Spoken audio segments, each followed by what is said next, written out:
12 teams representing some of the biggest cities around the world. 72 of the world's most talented poker players with over $350 million in combined lifetime earnings will put everything on the line over 8 months to compete for the title of the first ever GPL World Champions. Which team has what it takes? The Global Poker League starts now. Hello and welcome back to the Global Poker League this Thursday evening. We are live. I'm Laura Cornelius, joined by the GPL insider, the stat man, Eric Danny. We have watched quite an epic first game with some expert commentary from Jonathan Little, first of all. Yes, much better than our two. No, I'm kidding. Yes, we did see a lot of Jonathan Little. Hopefully they'll give our, this next match we'll get to hear from our boys as well, you know, so that... I don't. Oh, that's very nice, Laura. I would like to hear more Sam Graffin and Griffin Benjer, to be honest. Although I think we're going to have two players here that might give us a show as well, so we might have to stand back once again. I think so. Coming up, the next matchup, it's LA Sunset's Eugene Katchalov versus San Francisco Rush's Faraz Jaka. What are you expecting from this match? It's going to be a great match. Over 170 results combined. A former WPT Player of the Year playing against a former WPT winner. Eugene coming so close to an EPT title just 2 years ago in Deauville, finishing second. So it's really two high-class players. They've been around since the poker boom. They've been around for 7-8 years. I was looking up that Eugene's big victory in the Five Diamond is going to be 9 years ago this December, so 8.5 years ago.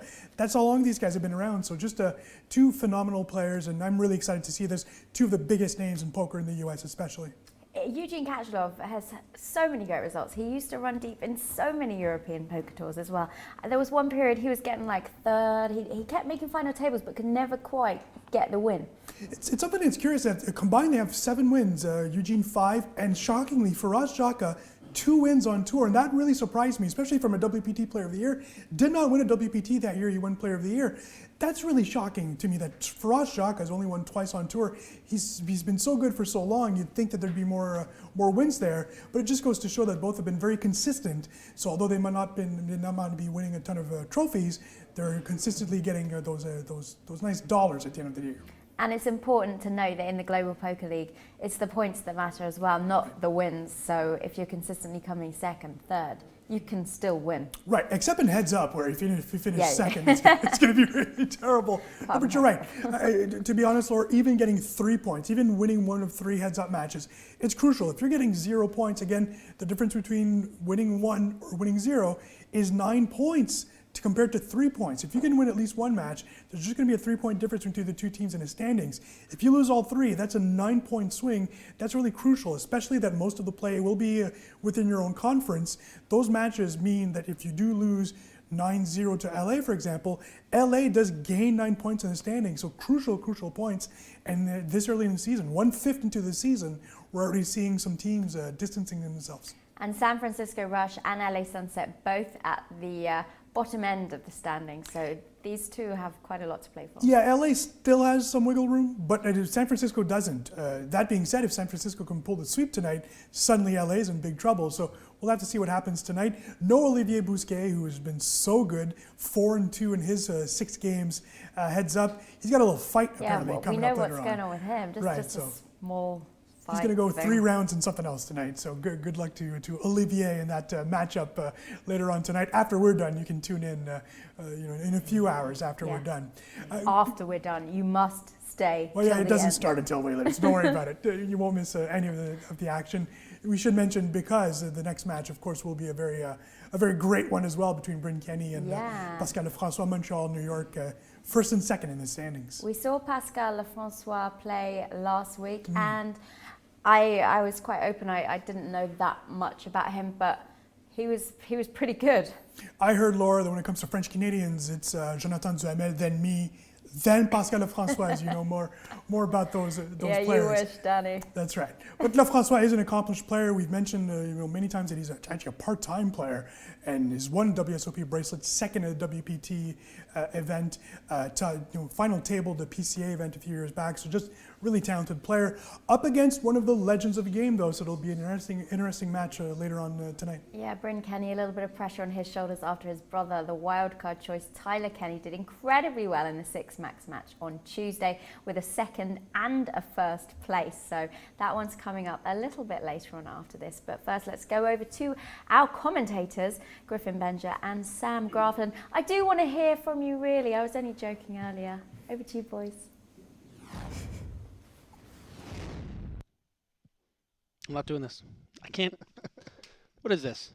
I'm Sam Grafton. This is Griffin Benja. And I'm mad at Laura Cornelius. This is the GPL, the Global Poker League. www.globalpokerleague.com. See, it's my default. Check out the website, guys. Follow the conversation at GPL. We're thrilled you're here. This is week 3. This is the third match of week 3. Match 29. We're almost through 30 matches, Sam. Can you believe it? Wow. It's gone by like, it's felt only like a couple of years working with you like this. Yeah, exactly. This is Eugene Katchalov. This is Faraz Jaka, the homeless millionaire, versus the many homes all over the world. As Matt Salzberg said, no Ukrainian. one says LA like Eugene Katchalov. This is a guy who, as Eric said, has been at the top of the game for a very long while now. 8.5 years. Let's talk about the desire of someone like Eugene Katchalov. You know, someone that has achieved, a $2.5 million score back in 2007. And he's still got, you still see him in the EPT side events. Mm-hmm. You still see him playing the circuit. So he's broke now. Even though, quite possibly, even though, he probably is financially comfortable, still such desire to prove himself and desire to step up to the plate and participate in the GPL and prove himself once again, all over again, 10 years after he probably started his career. So fair play to sure. Eugene. And great table presence. I mean, we got some footage of him here. Always obviously a mainstay on the European Poker Tour, real workhorse. Yeah, and we saw him in the Six Max game, made one appearance for LA before being subbed out for Maria Ho. And it wasn't, he has a reputation, as we said, of being someone who's quite solid, but he did play reasonably loose in that format. So we're going to learn a lot about the game of Eugene Katchalov today. But he did make a fold you weren't crazy about, though, when you were the pair of tens. Well, I like to criticize just about everyone if I can. Yeah. But Eugene Katchalov, real top performer, and really great to see him in action in a format that he's not known for. Heads up, but you would imagine he's going to be able to adapt his game to the heads up format. For sure, and obviously you and I are pretty familiar with the Toilet.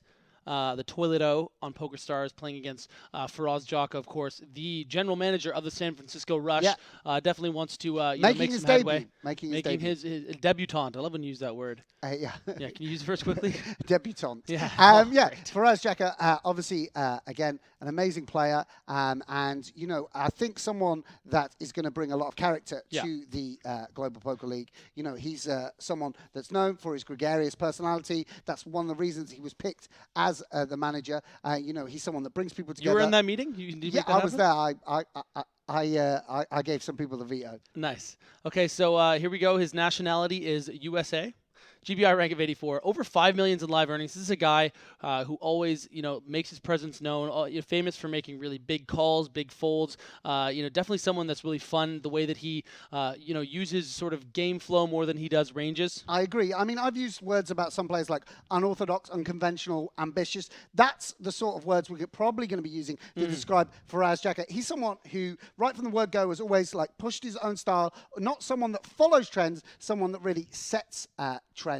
So I think, it's going to be a little flavor of something different from Faraz Jaka. I think that's something, expect the unexpected, as it were. Yeah, and we keep on saying the whole thing about the homeless millionaire thing. I mean, this guy's a real character. You keep saying it. Yeah, I keep saying it, right, with the ESPN article or whatever it was. But, this guy's a real character. He's someone who, doesn't subscribe to necessarily the conventional norms of, lifestyle, someone that's just travels the world and wants to experience different cultures, different types of people. Yeah. There was a whole Twitter thing a few months ago when he was stuck in a hurricane or a tsunami or something. It was very, very interesting. It was insane. Okay. Him going through all these crazy different experiences, really, grounded and interesting person. And I would love to see him play today. And in that way, it's going to be a clash of two different kind of characters, two different personalities. Eugene, in general, much more reserved presence. We'll see whether he comes out of his shell a little bit more today. Faraz, a very outgoing personality, and I think we'll expect a lot of interaction with the fans from him. For sure. Laura, Eric, are we throwing them? We're going around. No, I think we're going to watch a game of poker. Oh, we're going to watch a game of cards. They didn't look like they were ready for us at the LA studios. Children's card game here at the GPL. Okay, well let's get that started.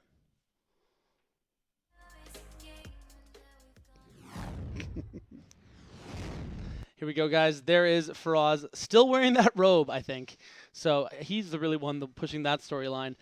Eugene Katchalov looking like he's, Got 2 tens, as always. I put it this way. I've never seen him not show down the best hand. The only bust out I saw is he flopped the nuts and got it in against a flush draw and lost. He always has the goods. Yeah, he does definitely have the reputation for... Nice to get my first GPL match under my belt. I'm not going to lie. Getting a little antsy to play. Wow, 3-bet the first hand.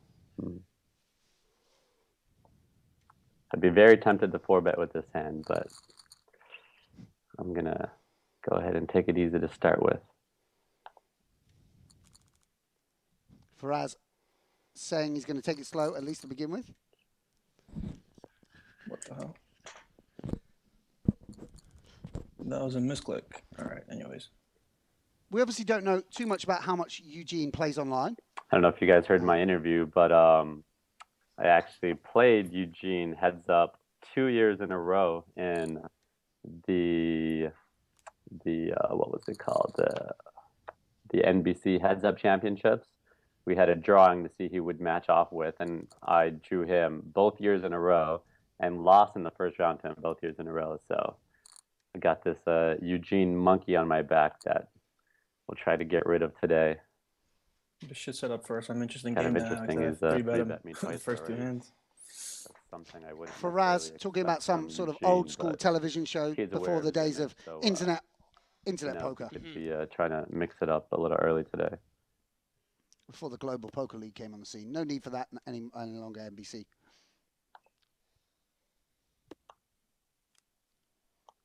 And small flush over small flush here on the river.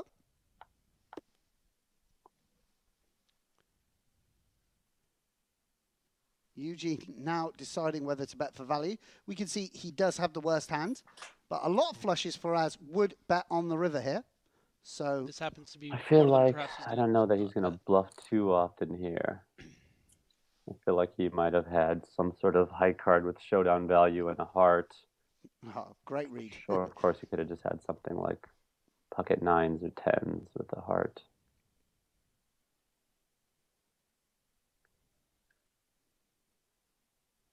Yeah, I'm going to go ahead and give this up, even though I have a flush.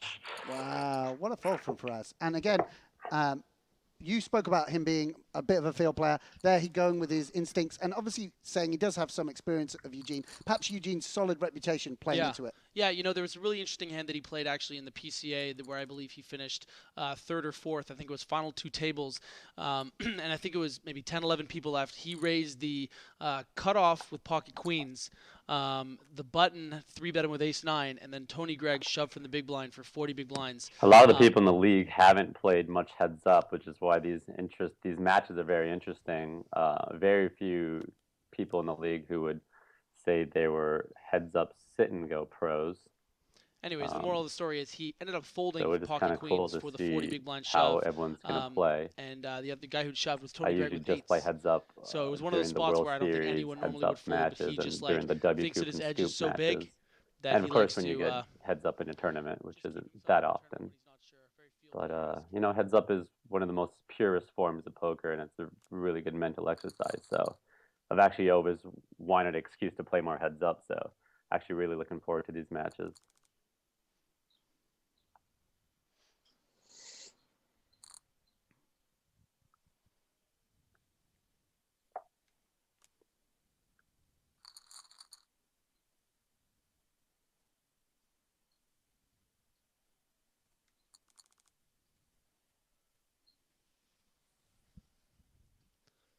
Eugene Katchalov being dealt the nuts as per usual.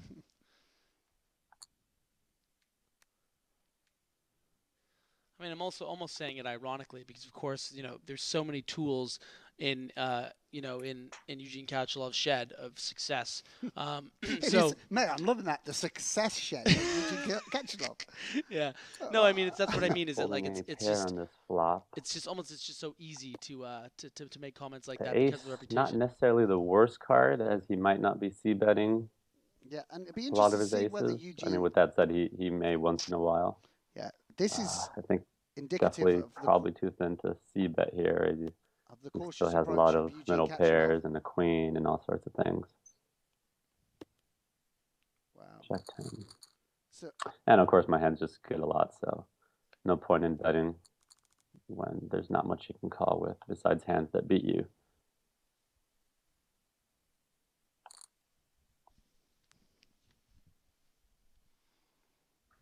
Three bet coming.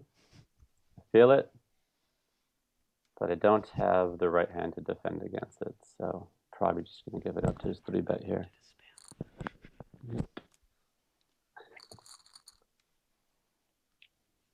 so learned a couple of interesting things. That's a spot where I wouldn't have mind having Straight ace away. 5, but About these out of the guys. gate, I wasn't sure what strategy he was going to take, so didn't want to get into a pre-flop war too early.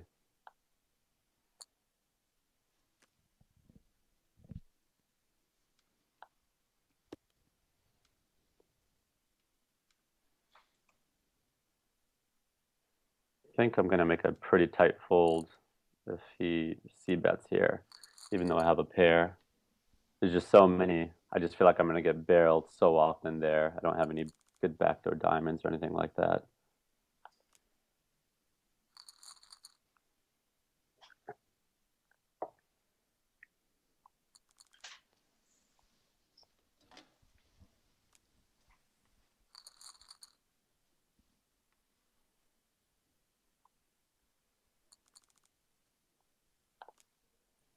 This has been a very nitty match so far, at least from my end. But it's still early. I assume there will be some fireworks to come.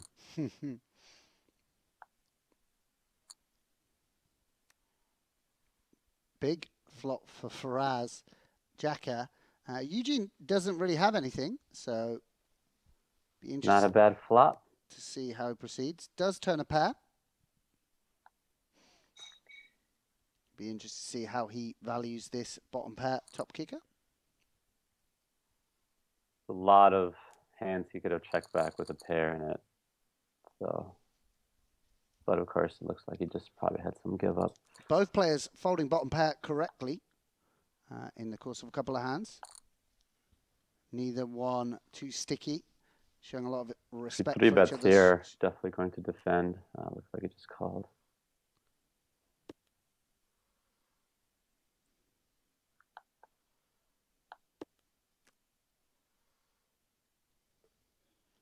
Just going to go ahead and check this one down. Eugene flopping best and turning even stronger. As Faraz drawing completely dead.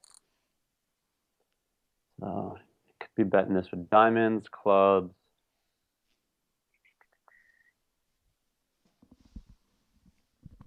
Sounds like Faraz feels he has to take one off with queen high. Here, type of hands. Considering his options. I also have a club, taking away some of the clubs he might be betting. But makes the fold. I'm not completely against a call there, but you know, sometimes you're just got to go with your instinct. And Faraz making a decision based on instincts, nearly all of which have been right, apart from folding that slightly higher flush in the first hand. If you've just joined us, this is the Global Poker League. This is Faraz Jaka on the right, the team manager of San For those of Francisco you Rush. who haven't seen me play or don't know much about my game before, I definitely came into poker being more of a field player, as you'd want to call it, you know, going with my instincts. Obviously, as you reach higher levels of this profession, you have to hone your fundamentals a bit. But at the end of the day, the player you came out into this industry, that always sticks with you. So it's one of those things where I really strongly trust my instincts and go with them in spots that a lot of pros might not otherwise take. Eugene 3-betting the 9-7 off. Pretty junky hand. But I guess he doesn't yet know that what I've been three betting him with. So I'm guessing his calling range here should be like Broadway cards or something. But a lot of hands that basically are not folding this board. So I'm just gonna check fold here. Looks like he's planning on continuing this hand, no? Smart decision from Eugene Katchalov there. He may have just 3-bet some, I don't know, some 4-6 suited type stuff or something like that. Not sure. Guess I'll find out when I see the replay.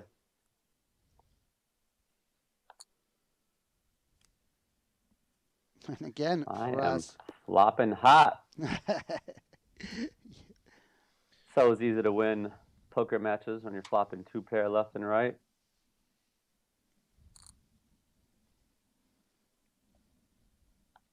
I don't see any reason to check raise here.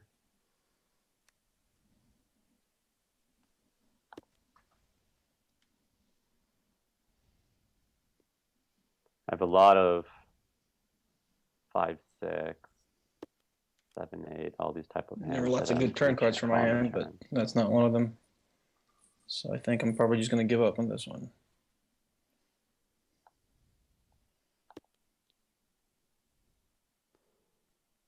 That river card would have been a better turn card for me. I wouldn't be surprised if Might have bet then. bet something like a 9 here, or 10s or jacks.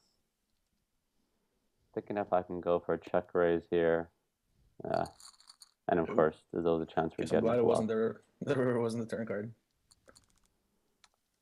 Yeah, I just felt like I don't know how many bluffs I have there unless he thinks I'm turning one of my weak pairs into a bluff. So just don't know how much I'm going to get called by something less than a queen. Felt like he might have bet his queens there. So I just felt like he didn't have a ton to call me with. But he may value bet thin if I check.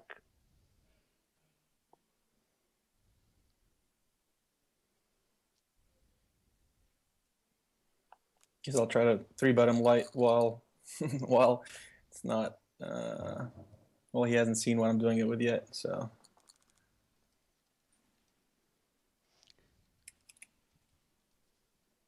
Does play into these poker players' minds the fact that 10 minutes later they receive the information about the hands they're picking. Yeah, you know, one of the really interesting things when you look at 2 players like this is that obviously, you know, there's a lot of assumptions people make about the way that they play, and they're very aware of their reputations and what people expect them to do. Yeah. And I think that they play, you know, against that in certain situations. Like, okay, well, what does this guy think? I could probably mix and match. Sometimes c-bet, sometimes not. Yeah. Is he always going to think I have it in this spot? Probably. Sure So that's a good spot to bluff. What he thinks I'm checking. Call like here. Do I want to continue bluffing? It's hard to imagine him betting. I feel like if he calls here, I don't know how often. Betting a pure air bluff. On the turn. Maybe if some straight cards complete, I will consider it, but not on a complete blank. Yeah, I agree with that because obviously there's some players that I would continue with on a complete blank. We talked about the solid reputation of Eugene Katchalov. He's come out here firing. Faraz Jaka, we talked about his loose reputation, and he's made some more solid folds. So really interesting to see these guys playing against type, and probably a product of how well they know each other from the live poker scene. Yeah, you know, the best advice I actually ever got from a poker player, which is actually from Mike McDonald. I asked him for, you know, what would be his best advice. Did he say give up? Yeah, he did. But after that, I'm like, no, come on, seriously. And then he said, no, seriously, you're shit. Get out of the game. You'll be on the desk in a few years. And I laughed and thought I'd be a millionaire. No, sorry. No, poker fans want to know what is the... Yeah, he said be looser in spots people won't expect and tighter in spots people won't expect. Wow. Which is pretty great advice to hear when you're like playing your first EPT. So thanks for that, Mike. It didn't help me that much. I'm on the desk, but great advice for anyone out there. For sure. Thinks he has an edge post flop, so that's probably his reason. Or he hasn't had the hands for it. But my guess is that he's he may be taking the strategy of just playing post flop with most of his hands. Although I'm not sure yet. That's yet to be confirmed. Eugene Katchalov. Watching the replay now. Recently, Faraz just watching the hand where... I guess he figured I was going to barrel some of my hearts. He folded 7 high flush against a 5 high flush on the river. I wasn't expecting that. For me, I'll probably decide, depending on how I feel my post-flop game is going versus him, I'll probably decide whether I want to play if I want to actually let him see more flops or actually play a more aggressive style pre-flop to raise the variance. Eugene be very frank about his strategy there. Very humble as well to say, okay, if Faraz is getting the better of me, you know, some players never want to admit that anyone could get the better of them. Here. I can certainly check call.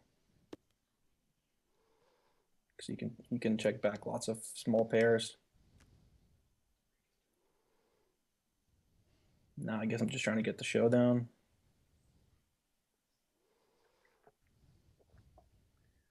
Very tempted to try to bet here to get him off a better queen or king high.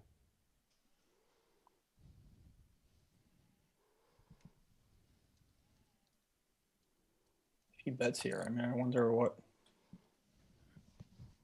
does he play? Ace high. Pair this way.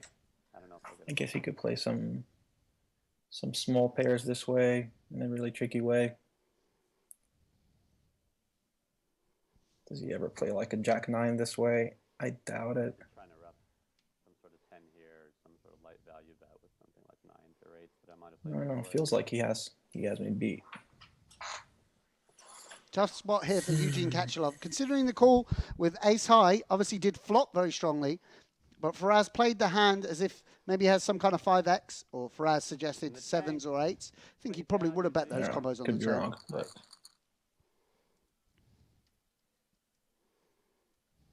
Faraz also maybe using a little bit of an exploitative sizing. Probably might have actually gone a bit smaller than that with some weak value hands, but that sizing gets the job done. Eugene folding the best hand.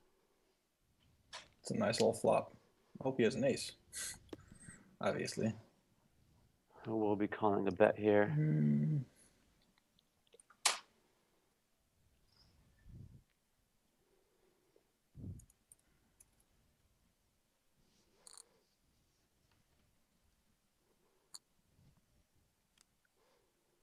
It's a good turn card. Most of the time. Also, I would be betting this turn card with lots of my draws, and you kind of like.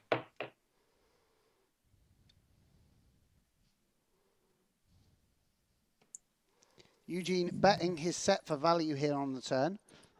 Obviously, if he knew Faraz's hand, he would be betting small, but it's only one part of his range. And I'd probably bet this turn card with like any kind of flush draw, maybe like an 8-9 of clubs type of hand, or a 6-4 of clubs. I would continue betting here with, or again like maybe like Broadway here and clubs. That this So bet is kind of polarized to obviously I should be betting. some sort of draw or a very big hand, like a 2-pair, a better hand. Just gonna stay away for now. All right, I guess he didn't have too strong of a hand. Faraz making another good fold and a very strong sense of what Eugene's bet meant as well, showing what sharpened poker instincts the San Francisco Rush manager has. So many of the things he's called have been correct. Yeah, I mean, that's one of the benefits of the, watching the GPL. I mean, it's a treat for us and it's a treat for people back home, is getting an insight and learning what makes these players so good. Some people are better at different things. Betting my entire stack. That would not have been good. Misclicks are the worst. Glad I don't play many cash games anymore. I remember back in the day, had some disgusting $15,000 misclicks. Make you want to puke.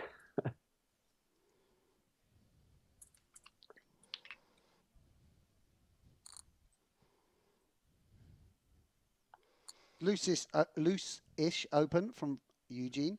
See, in this circumstance, happens to be dominated. But surprised he's playing the 9 to 5, since that's not what he has in his normal life. Am I right? Griffin Benja, ladies and gentlemen. I'll be here, for the next 2 matches. We're gone for the weekend. Mate, if you're a Griffin Benja tag, what hashtag should they put in the chat? Hashtag griffining. Hashtag griffining. I have the shirt. If you're loving his work. It's just going to be crickets. You're literally going to see a tumbleweed pile over the. No, just put it in. If you're loving Griffin Benja, hashtag griffining. Let's see. You're setting me up to fail, man. I feel there's a few fans out there, a couple of fans. Could be. Yeah, but our viewership's taken a bit of a hit today because of the unfortunate lag we've been experiencing. So. From watching these matches, it looked like a lot of the shit happens. Players are comfortable in the deeper stack, and then when it got to, in that 15 to 25 big blind range is where a lot of the guys were kind of not familiar with a lot of the spots, and we're not quite there yet, but again, we're this is the almost board I could getting check back to sometime. that point. So it'll be interesting to see how Eugene plays in those spots and if it's something he's comfortable with or not. middle strength hand as well. I got a pretty strong hand right now. I don't think there's a reason to bet here. Doing a lot of check in general, so. Faraz recognizing this board generally favors the You could pre-flop certainly still raiser. have lots of gut shots, smaller pairs, high cards, like king high cards or jack 10, king Faraz 10. going for the check raise again. It might work, as Eugene, does have a decent sized Kind queen. of feel like I here. have the best hand. Something like ace-6. What does he do here with like queen 10, queen 9? Does he ever check? I guess he could. Does he ever think I'm bluffing here with anything? 5-7, but I strongly would expect him to have barreled 5-7. Faraz talking through Eugene's range, suggesting that ace-4 is nearly always the best hand here, trying to get in a check raise, and Eugene He does may also bet. expect me to take a hand like the 4-5 and bluff with it. As I have a blocker at a 5-7, so I feel like he kinda is going thin, to hero I me know. light here. But Often. Yeah, Eugene is going to regret well, this we had a spin similar value bet, spot but before where kind of check back. Well, okay. Kablam! I'd be surprised if he doesn't call here. It's just my instinct. And it is somewhat unorthodox for Faraz's line. And Eugene really in a tough spot. Obviously, some players newer to poker can see, okay, he's just got second pair. Why doesn't he fold? But as Faraz was saying, that he's either going to be doing this with a very strong hand or turning a hand like 4-5, 4 deuce into a bluff on the river. Miss most of the hands, but catching a few of them here and Trying there. to think of what kind of hands he's turning into bluffs here. Definitely not a sure. very. We have like no history here. 14,000 to win 33. My hand kind of looks like what it is, unless it's like he never has 5-7. Could have deuce 5. He could have 2 pairs. He could have some small sets. I don't know. tough spot here for Eugene Katchalov. Really advanced theory. Oh, and I am wrong. He does not pay. Looks like he was Hard to thinking make those about calls it, with but little history. that's unfortunate. At least I still was able to get a bet out of him. I am guessing he probably had, I guess, just an ace. He didn't want to barrel on the turn. Maybe something like king, queen, possibly pocket kings. All right, what do we got here now? 21 blinds. I guess I'm going to start limping.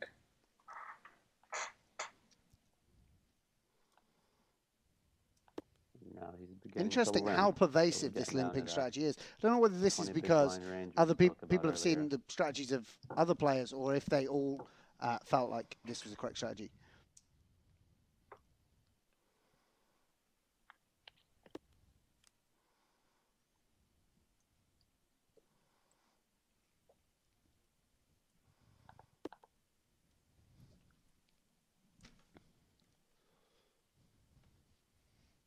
Eugene quite possibly going to bet for a bit of value and protection here. We could, but no, doesn't. Checks back.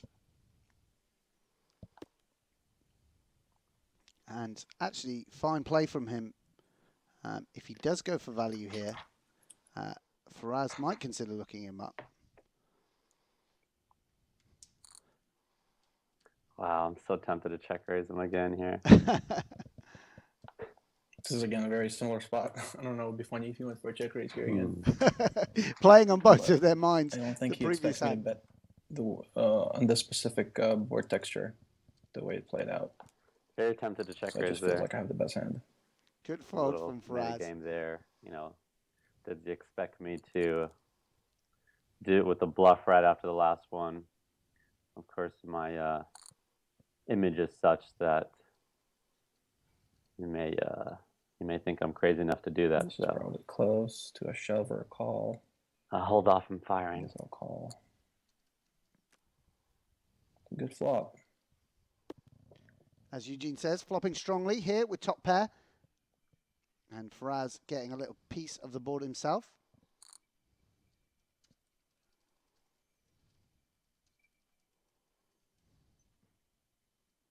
The blind's this big now. Every pot is very significant, as you can see. Well, sometimes I Got check call. 12K in the I think pot, I'm gonna go a third of check the raise, stack. and I think I would do that with some draws as well, so I might as well do it with top pair.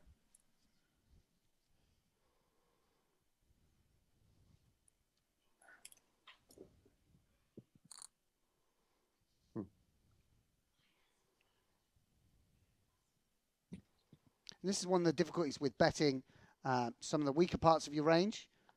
Real tough spot for Stack Faraz. size, I don't think he's going to be check raising things like 8-9 in there, and it's much heavier weighted towards a king and spades. Obviously, I'm assuming he would be balanced to some extent, but who knows? In these short heads-up matches where you don't have a huge sample size versus each other, a lot of people are willing to play a very unbalanced strategy. All right, looks like Faraz is also going to go into a limping strategy here.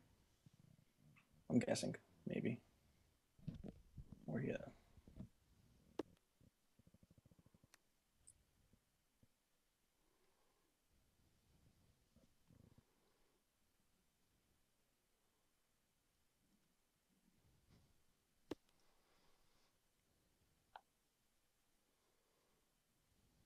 Since I'll just assume that he's going into a limping strategy, I think I'm going to probably check most Maybe should be flops. betting a little bigger.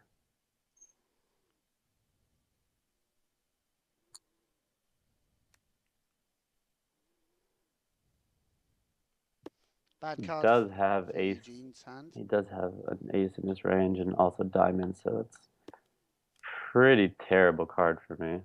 And the river saves me.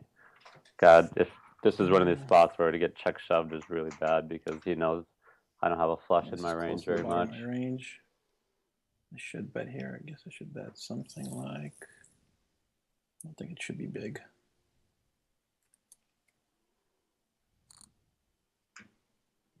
Interesting that he leads there. I really feel like he has an ace.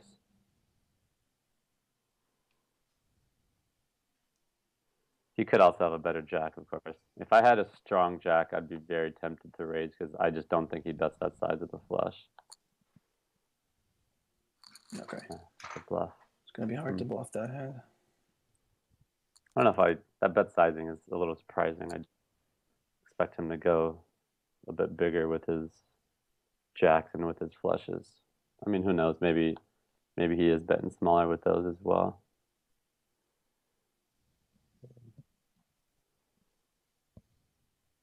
Go ahead and check this.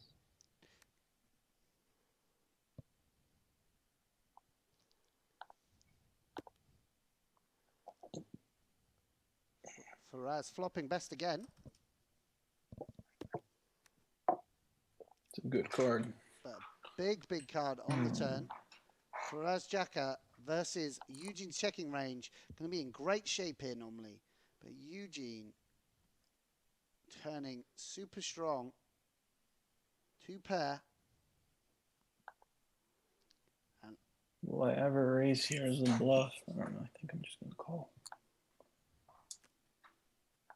and swings back in for Pretty ugly Raver card. of Faraz. Wow. So would he play a 3 this way? Oh, he might bet a 3. This time I feel like he's really King, going to hero me certainly. again, but I said that So the we're last presenting time. a king, but so just so many misdraws. let's see. Any kind of 6, Kind of 7, draws that miss. gut shots, Club. deuce 4, flush He draws. also might think I'm crazy enough to just fire with But what does he expect me to call with on the turn? not so much equity on the I don't turn. know. I think I kind of have to pay this off. Eugene I'd call versus me. Let's put it that way. forced to pay off. Really unlucky. Was trapping essentially on the turn and then outdrawn on the river. Faraz with kings and 3s against 8s and 5s for Eugene. 2 pair Down over to 2 pair. about in a 10 limp. bigs here. So in a pretty good situation, although Yeah, Faraz is definitely again with the choosing, structure, the literally least one double up volatility from him, and I am the short stack. with me. So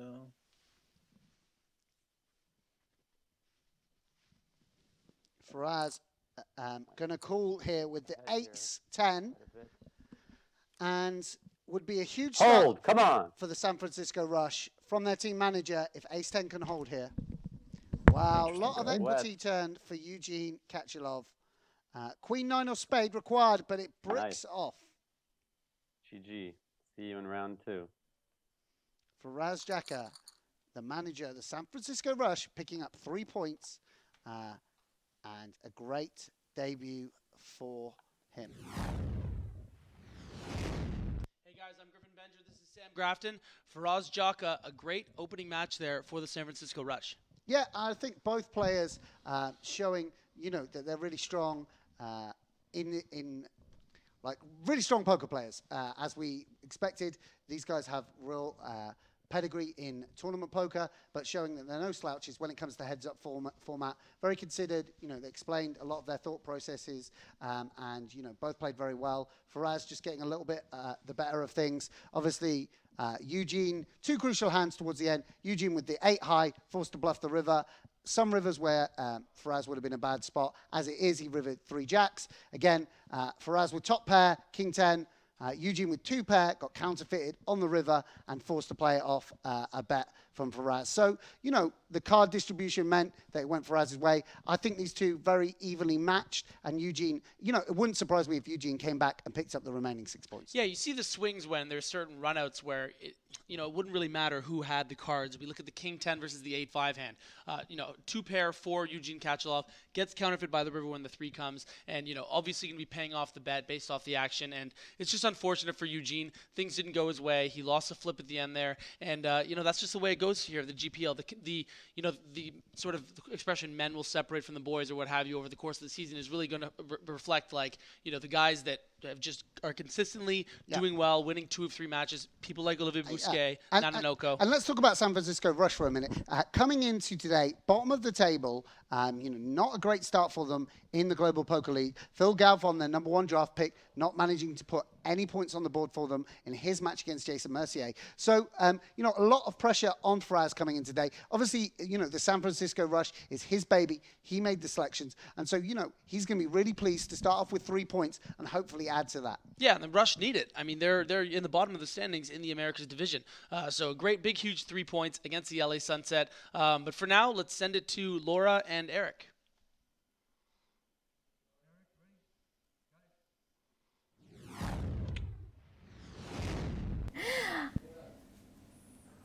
Oh, we're back.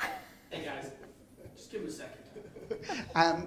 So we can carry on talking about that match because there was, it's quite echoey. There was a lot to talk about in that game. There was a lot to talk about in that game. Eugene, I thought, did play a solid strategy, but not afraid to mix it up. Threw in some 3 bets with 9-7 off, Queen 7 suited. Obviously, he has that reputation as a tight player, and Faraz as a loose player. But actually, I don't think there was a huge difference in their strategies.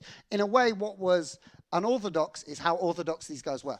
Yeah, I mean, again, you talk about the reputations and how they affect, how they're going to play and how they think the other person is going to think they play. Faraz Jaka, the secret nit. Yeah, exactly. And Eugene Katchalov, the secret maniac. I mean, that's really what they need to do to play off each other. I mean, you look at the George Danzer match, for instance, right? Coming into that, he was expecting certain, once he says that he's going to do something, like, I'm doing this, I'm going to play, be a 3-bet linear range. He knows that 11 minutes from now that his opponent is going to hear that.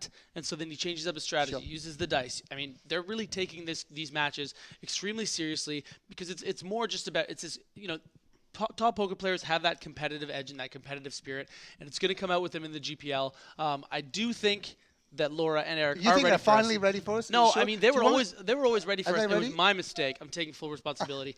Guys, please tell us what's going on, how that affects the standings. Eric and I are always ready, aren't we, Eric? We are, Laura. Yes. San Francisco Rush picking up a much-needed 3 points there from Faraz Jaka. Yeah, we talked about Faraz needing some points. He gets 3 right away, maybe a little pressure off. They're still in last place in that conference, so not out of the woods yet. But I think a good start to the season for Faraz Jaka. What did you think to the game? Did you think that Faraz outplayed him? No, it was actually a very solid game. I think one misstep by Eugene when he had those 2 pair with 8-5, I believe. But I mean, just a lucky river for Faraz on that hand, so nothing much he could do. I think a call that all us amateurs would make for sure. So when a professional makes it, makes us feel a bit better about ourselves. Any surprises there? Any sort of plays that you didn't expect to see from either of them? I was a little surprised how quiet Eugene was, to be honest. Yeah. Very quiet, methodical, just looking to score some points. So I was surprised about that a bit. But when he did speak, it was quite interesting. So yeah, maybe a little more chatter from Eugene. Although now that he's lost that match, he's probably going to climb up a bit more. So we'll have to see what happens in that second match. You talked about how important it is to win that first one, just in terms of confidence for the next two. I think it makes a huge difference. I think in a tennis match, for example, if you win that first set in a best out of three, it really does make a big difference. In this case, it's a little different because we're playing all three matches. There's points available in all matches, but you still want to win 2 out of 3 at least.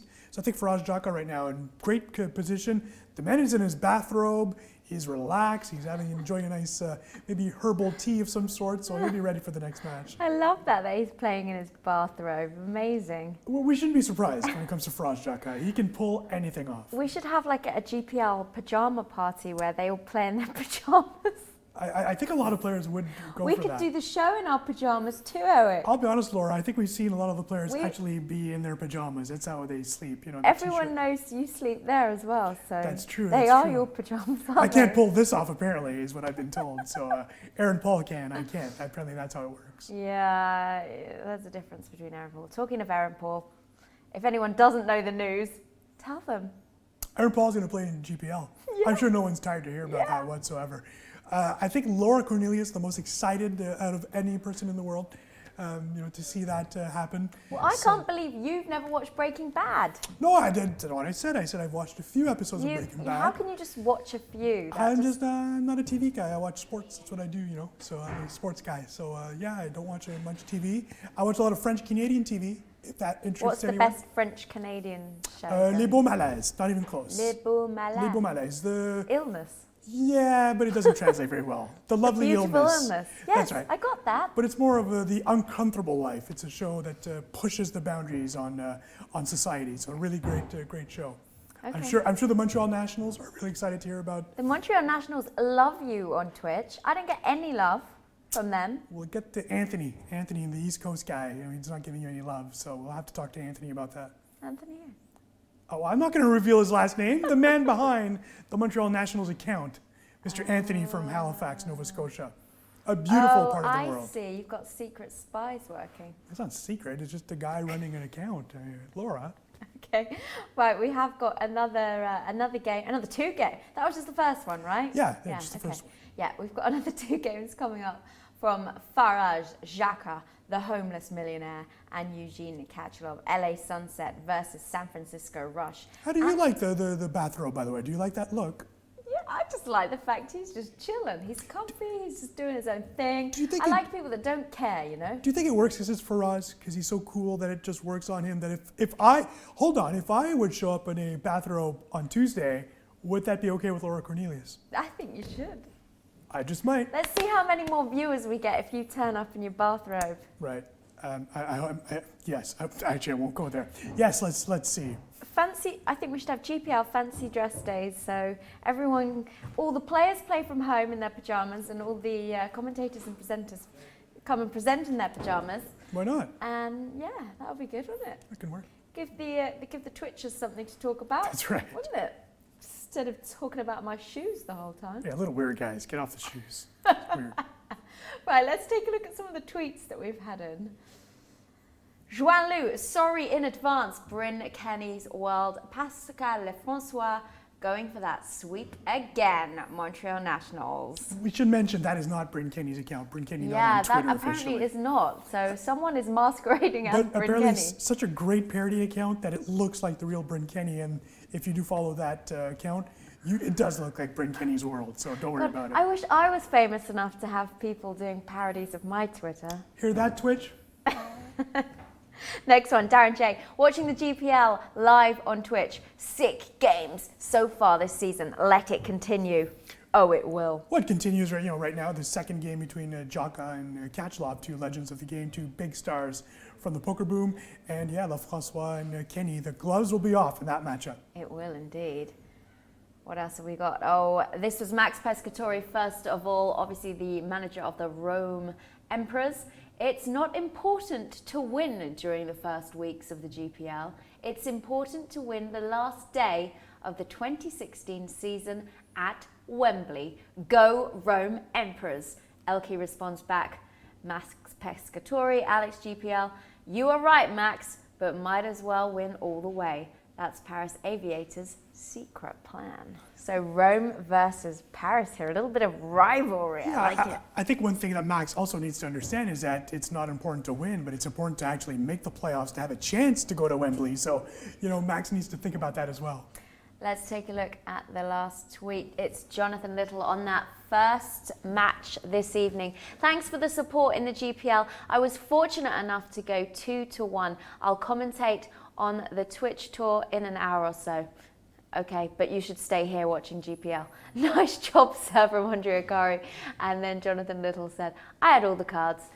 Andre says back, you have to play it as good as well as you did. Way too polite there. Way so too much polite. politeness. Come on, guys. Let's take this down a little. Sam Quilliam. Jonathan Little, I really enjoyed watching you on GPL today. Articulate and concise explanations on each play. Learnt lots. That's great to see. We talk about different styles. One style is Jonathan Little's style that just explains every hand. Others will just be entertainment and have some show value. We saw that between Ramos and Kenny 2 days ago. We're hoping that the brother Kenny, when Lefrancois, will get that done tonight as well. Yeah. Pascal, a quiet guy, but when he speaks, a little swag going on there, so it should be fun to see. I'm just thinking about what my favourite games have been so far in the GPL, and definitely, obviously, the Elke Jungle Man was way up there. I have to say, Tyler Kenny versus Felipe Ramos. The heads up, yeah. Both was a of six-max, those, yeah, both of both those six-maxes, six-max were, I found, really entertaining. And I also loved Phil Galfond and Jason Mercier. My favorite, I think, to date has to be Troianovski and Nisha. Just two great players, great guys. A fun rivalry. Wasn't too, maybe it's very Canadian of me, the rivalry was there, but very polite still. So that was probably my favorite. I'm a big fan of both players as well, so that makes a difference too. It does indeed.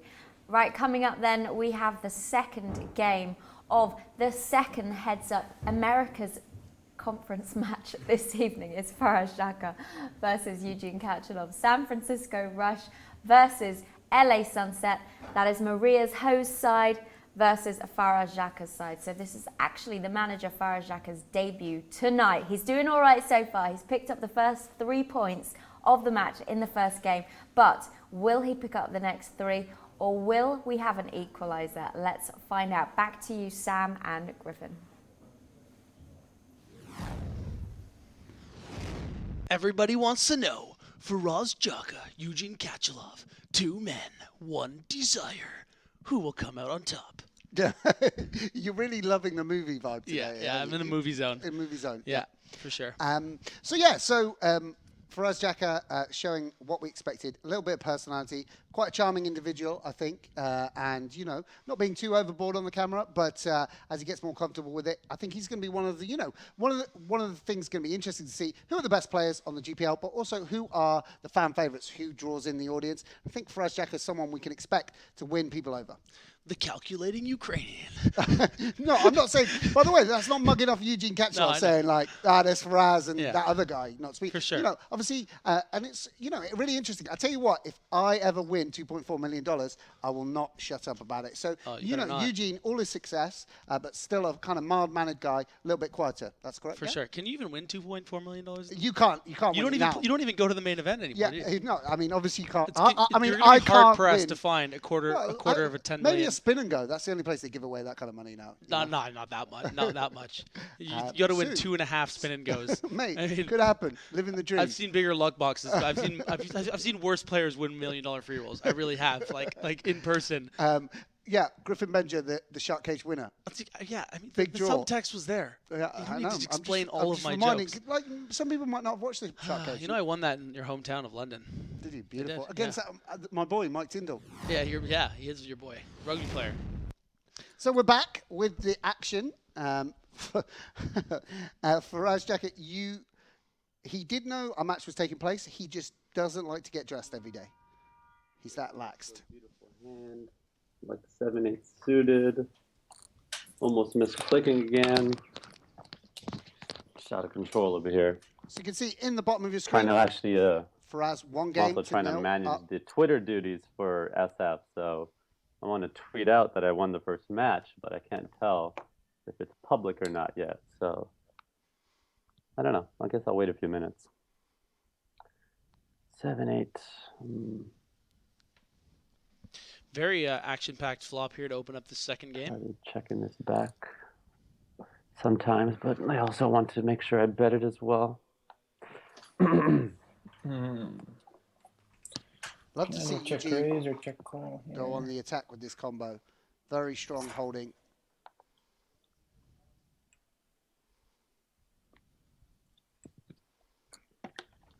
Guess he doesn't have that many two-pair combos if he doesn't defend 7 deuce. At this point, definitely probably not putting any more chips in the pot unless I hit a 7 or 8, especially on that card.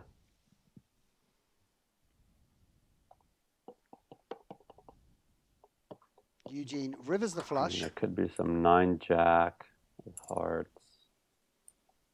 I could even just call any 9-jack. It's funny I said that. I said I wasn't planning on putting any more chips in the pot, but just a little suspicious here. Faraz recognizing. Does he bet that size with his 10? Probably with his ace 10, maybe with his king 10.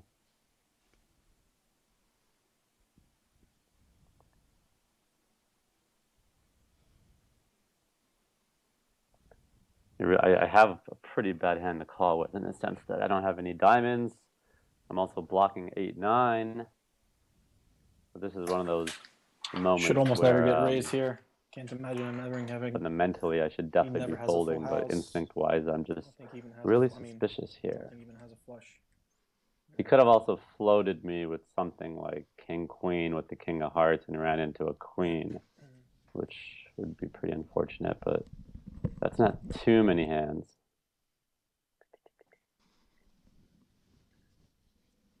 I'm pretty torn here, I'm not going to lie, but I'm going to get away. Faraz does make the fold, and against the actual hand Eugene has, it is the right decision. That was pretty close to a coin flip as to if I wanted to call that one or not. All right. The match is public, so I can tweet. Faraz itching to get his brags in. Twitter Take care fingers of are San flying. Francisco Rush Twitter duties. See, Eugene is going to think he has all these timing tells on me, and he doesn't know that I'm just tweeting. It's a good way to balance your ranges.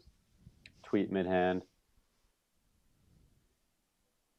Sometimes I'm cooking mid-hand. Lots of times I'll be cooking up like a 3-course meal while I'm in the middle of like 6 tabling on stars.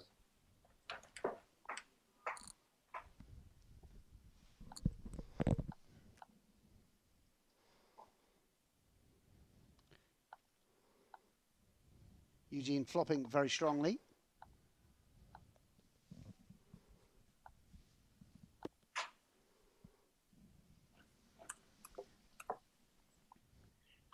Gut shot here. No spade. Eugene Katchalov with the 6-8 I owe you one. I believe, yeah. Especially that sizing. I'm not going to continue.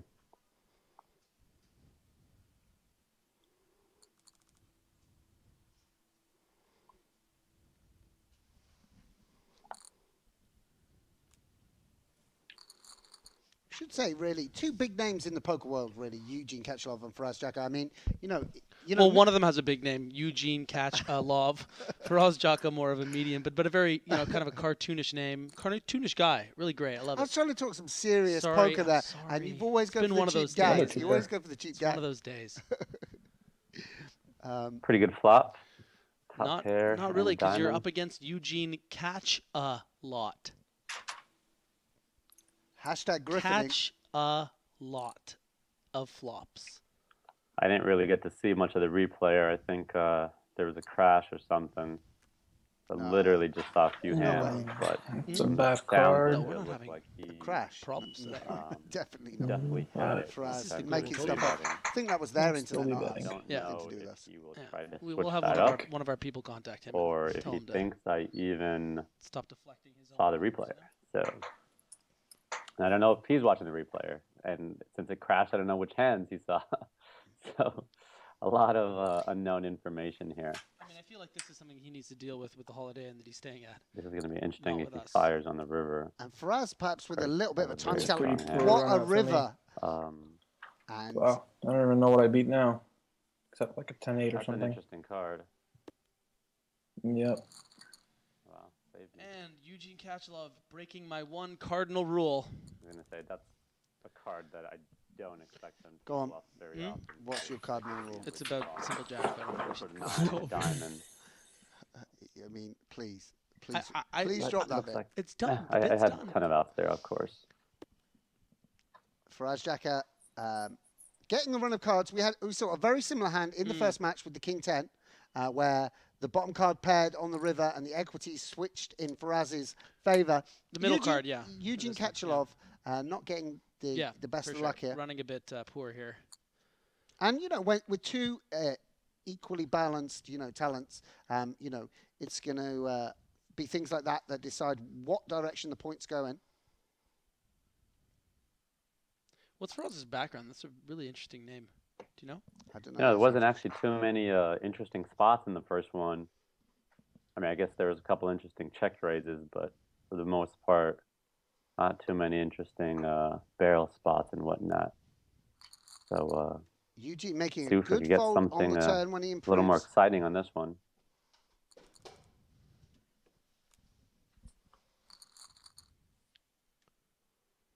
And we're not going to see too much Jungle Man. People are antics complaining from, on Twitter Eugene, that they are didn't get to see the match.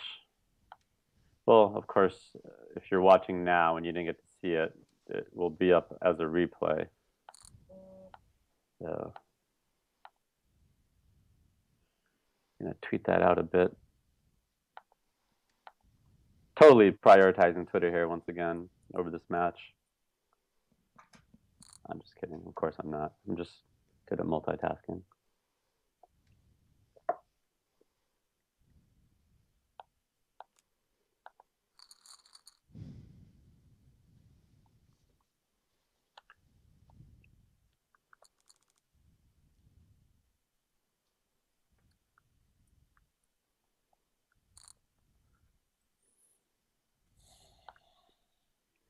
Sixes. How deep are we? A little over 50 bigs now. So Faraz, one game up and with a little bit of a chip edge over Eugene. Think with a gut shot and just 5 high, Eugene we might have expected him to barrel I'm that. gonna try to delay c-bet. Yeah. This board. Okay. I'm definitely gonna be calling here if he bets, since I have the heart, and he could just be doing a delayed c-bet, try to get me off some sort of queen high, king high that he, if he checked back something like 7-8 of clubs, he might take a stab here. Wow, what a river card. Faraz continuing to run good. I've been check raising him all day. So if he has a jack here, this is kind of a dream spot. Just pure flush draws with no showdown My equity. check So raise would be trying to rep a flush or some sort of bow. I guess the only thing that I'm representing is like an eight, is like a jack. It's kind of thin. Any I'm guessing ace, you're probably just gonna go up here. sort of pair with the heart. He had nothing. Yeah, it makes sense. Eugene's solid strategy certainly paying off for him there. Just surrendering with the 5 high. And it's obviously a great decision when your opponent has a full house.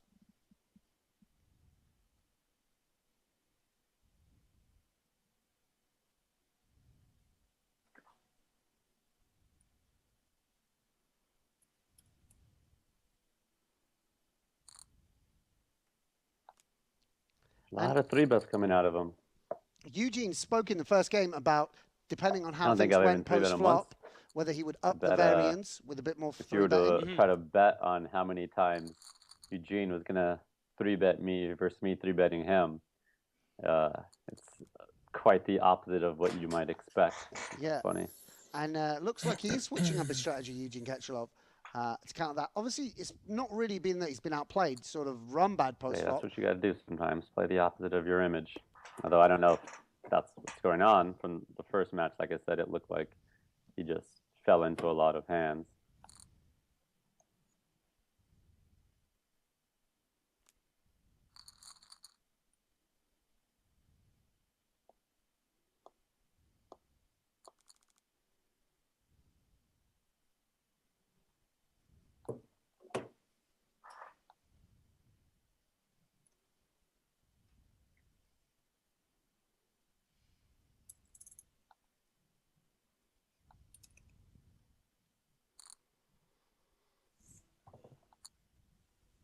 Faraz defending with the 6-4 off. Seen a variety of approaches to defending the big blind by different poker players, different pros in the GPL.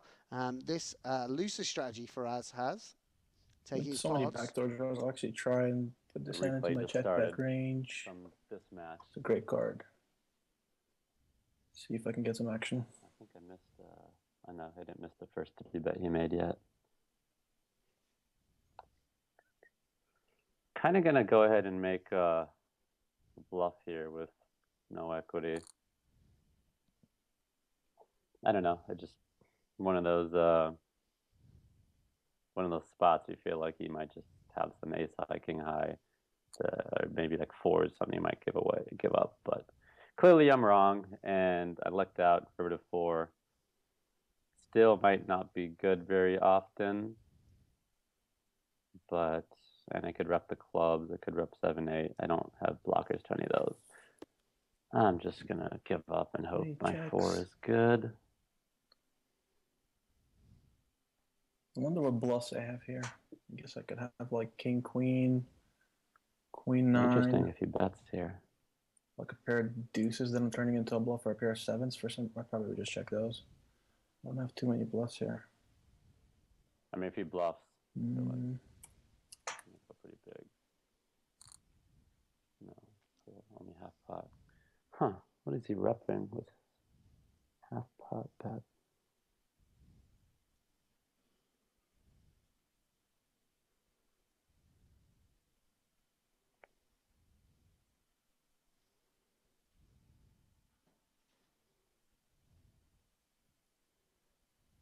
Faraz in the tank here with full player. I'm watching that. Looks like I made a good laydown with the 7-8, where I was pretty tempted to call.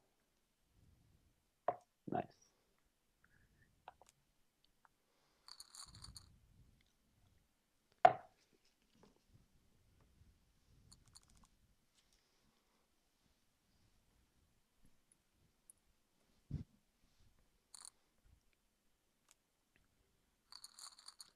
Pretty evenly matched so far here in the second game. Yeah, Faraz slightly getting the best of Eugene, I think. I mean, interesting there that Eugene identified he didn't have any more bluffs, but still went for a half-pot bet. I think maybe with his range, he should be going a little bit smaller than that.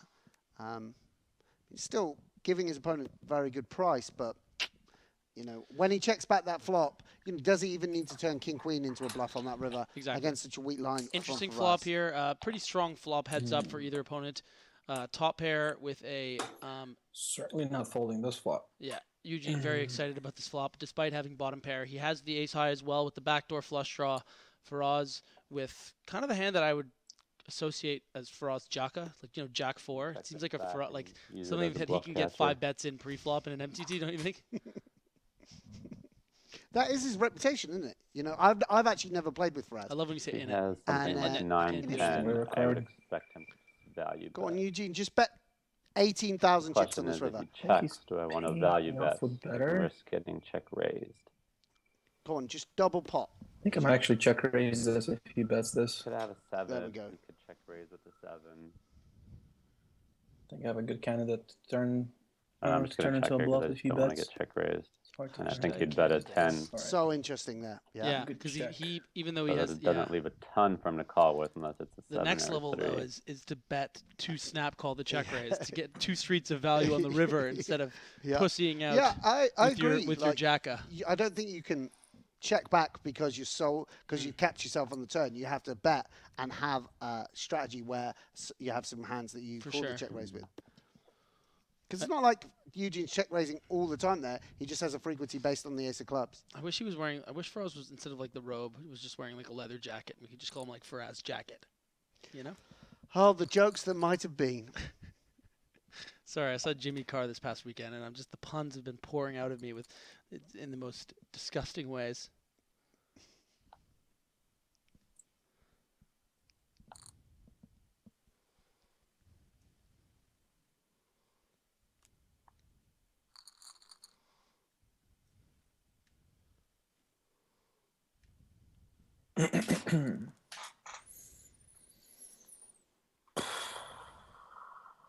Eugene, a little bit frustrated. I mean, he's played so much poker, won so much money, played such high stakes that I don't think it will in any way affect his game, tilting like that. But you can see not really happy with how things have gone, you know. Even when he's going for a big check raise bluff, Faraz doesn't oblige with a bet on the river.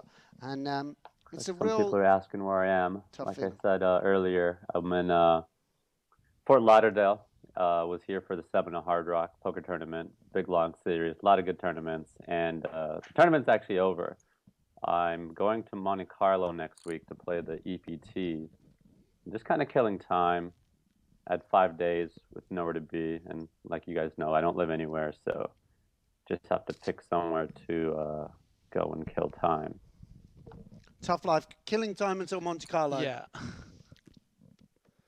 I just have all this time that I need to kill, you know? I just need to kill it. Like, I can't deal with all this time. I can't remember if Maybe I've even shoot it flatted down, any you know? 3-bets versus him yet. Just take it down with this Might axe. be the first one, if not the second one. So again, I wonder what his range is here. Not a bad flop. I guess he could have some middle cards. There's like Queen Jack. I think we're actually gonna check and call. I think he may bet his Queen Jacks here and like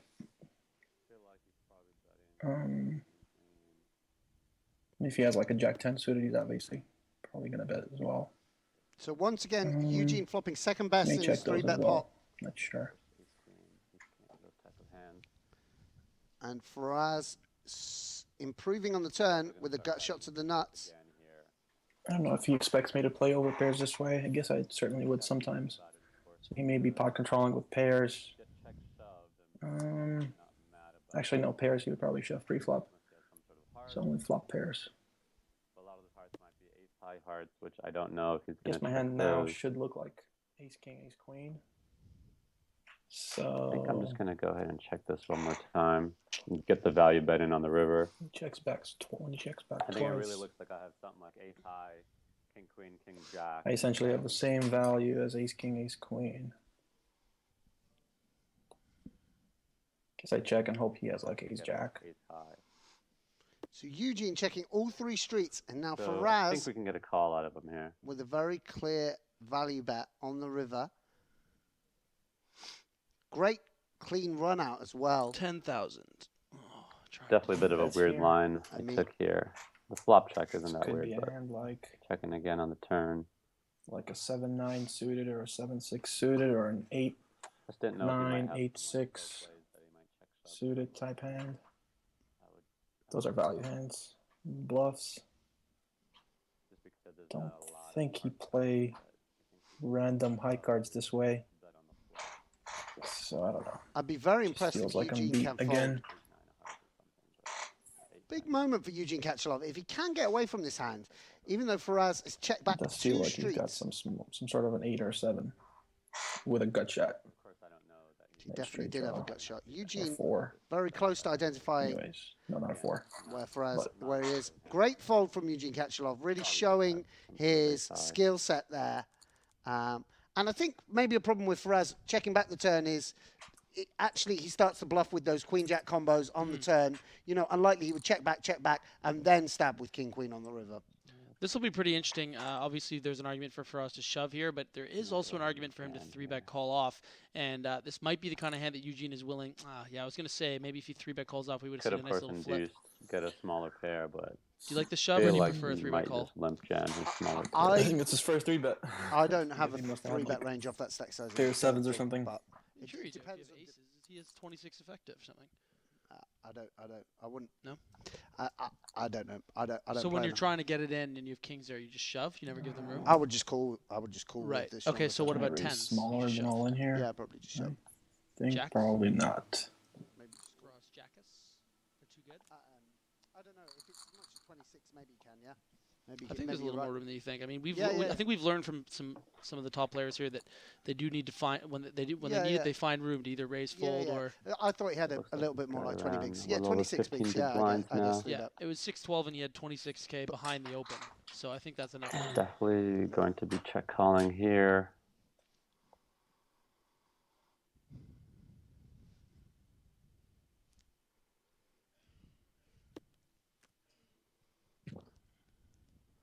Eugene with a very low c-bet percentage.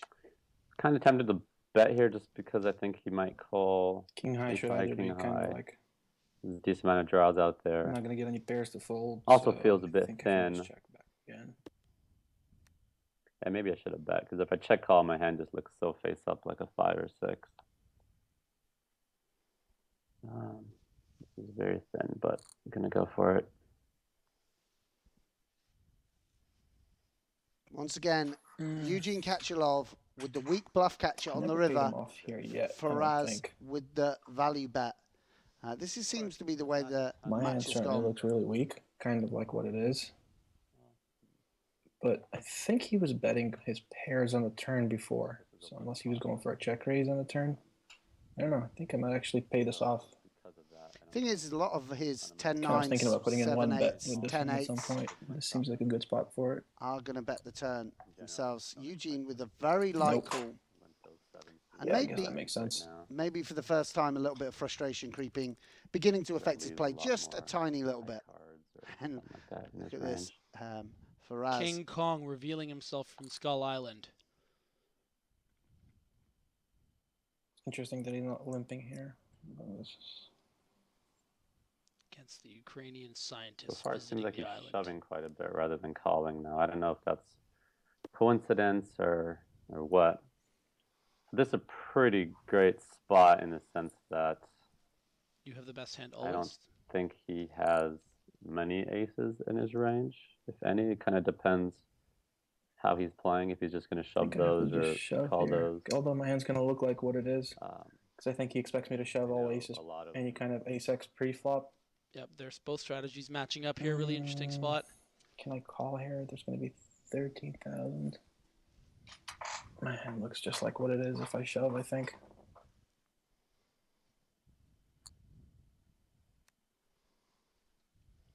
Good read there from Eugene Katchalov.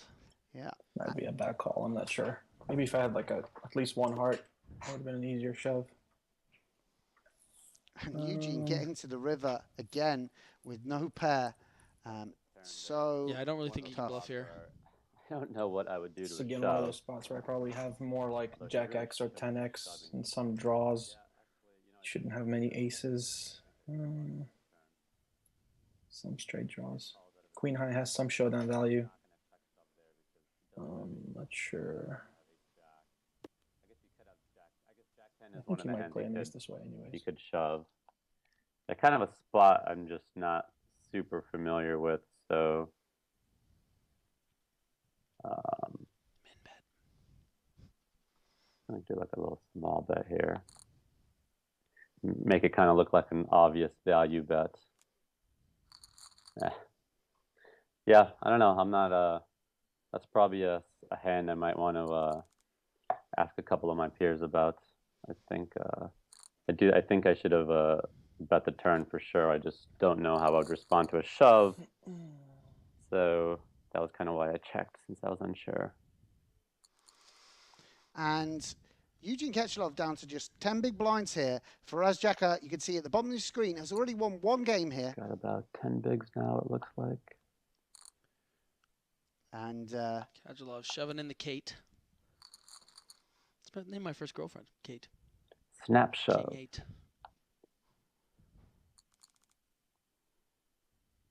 Definitely calling a shove with this hand.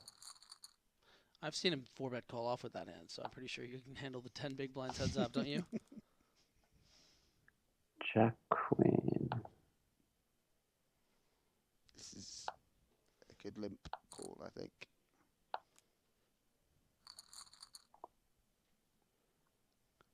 Actually, maybe offsuit's better to shove. Just limp a lot offsuited. Yeah, I like that.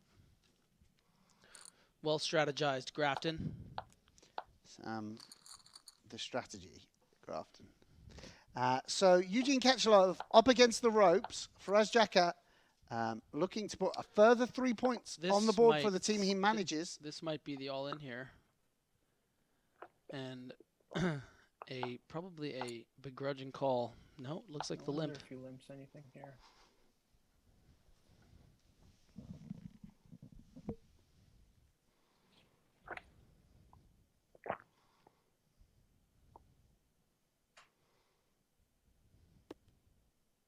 Katchalov checking Jack 10. Almost feels like he was thinking about Don't expect him to have shoving any aces there. here unless he was A trapping little with, like, tank, but Faraz with a very strong timing tell read, understanding exactly what was going through Eugene's mind, just based on the amount of time it took him to check. trying to think if he ever checks an ace here. In general, I wouldn't expect him to, but of course that's what that tank hit him in, where he was considering shoving, some sort of ace rag, but was scared I was trapping and just figured it's better to just see a flop and play his hand a little more deceptively and get me to barrel off when an ace comes. So, well, now that he checked, it just really looks like he has a 10, but I don't think I could get him off it, so I'm just going to give up here. Faraz seeming to make the right move almost constantly. Yeah, I don't know if he would have folded it on the turn. I kind of want to say he wouldn't. Definitely wouldn't have, I can tell you. King 9. About 12 big blinds.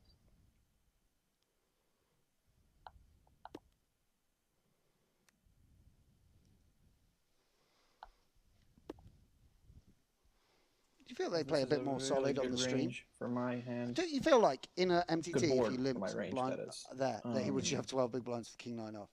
Yeah. Like in I want general. to do Yeah, aces. I I think feel it's like really that weak. it's like the meta game of Yeah. having watched other good players check these stacks. Yeah. I feel like that's not I feel like I should necessary. a lot right now. I just think that they're double doing do some see weird, that here. slight I weird wonder. deviation. I'm not even saying it's that bad, but I just feel like It's a weird adjustment. It's like I've played with him online, and he doesn't just like let you limp in for like Yeah, 11 he doesn't bigs. give you the and like, oh yeah, king high. Let's just see yeah, a flop. not just king high, but a king high that can make it straight. Yeah, it just seems, Well, especially as we were talking which I about think people I limp probably should calling do in queen the jack. future. I would love for him and to check snap some off of the here. worst kings. But like, why would he even really bet? Is he going to try to get him to full queen high? I think that he should probably just check back here and hope he has the best jack. Snap it for us. He has your hand for us. He has Could the have Faraz definitely Jaka, rivered the an jack 8. 4. He didn't river an 8. It'd be nice to see one hand go Eugene's way though, and it does. Could have an ace. It could have a 6. I don't know if I feel like a flush draw. He might just bet on the flop. This will, I he think. was, it was a big I don't know. flush I've been draw. wrong before. No, come on, don't. No predicting? And No where he thought he had predicting. showdown value. Okay, then I predict that whatever I see would him have just thought is checking. not what's going to happen, There and you I go. learned again. I told you.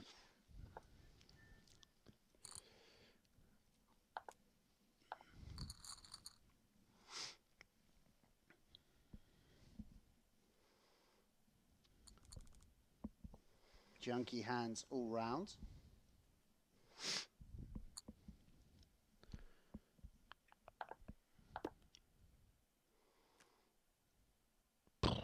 Pair of 4s.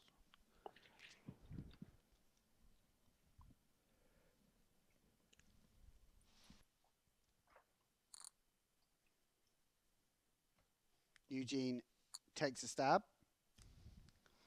And a bad card for Faraz's range. By that I mean Eugene is the one that has more aces in this. He never has any aces in his range. Yeah, and King Don't Jack know as well. How often I have an ace? Sorry, I'm I have like an talking ace too much jack. right now. Like I said, I feel like he's not folding queens or tens on the turn here. So unless I'm willing to go for 3 barrels, basically going all in on the river, I don't know if I can do this. Like wolves. I don't know. I think it's a spot where I have to bet all 3 streets to win. I really want to check right here. I hate that the diamonds got there. I feel like you might value a bit of queen.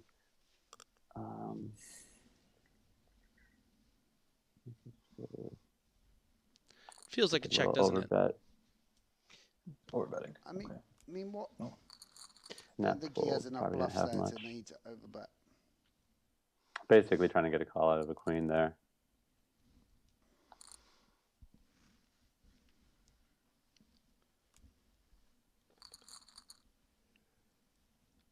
So, Faraz Jaka with 75,000 chips, over 3-1 over Eugene Katchalov.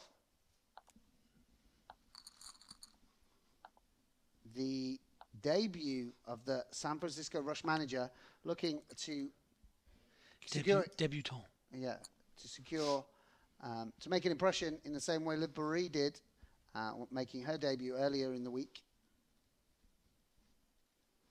This might be a good shove, specifically because he's not Been calling shoving on with me these quite a cards, bit so when I limp. They should be live, even if he is trapping me. Which, of course, is going to tempt me to trap him. He may suspect that, or he may decide to just keep going for it.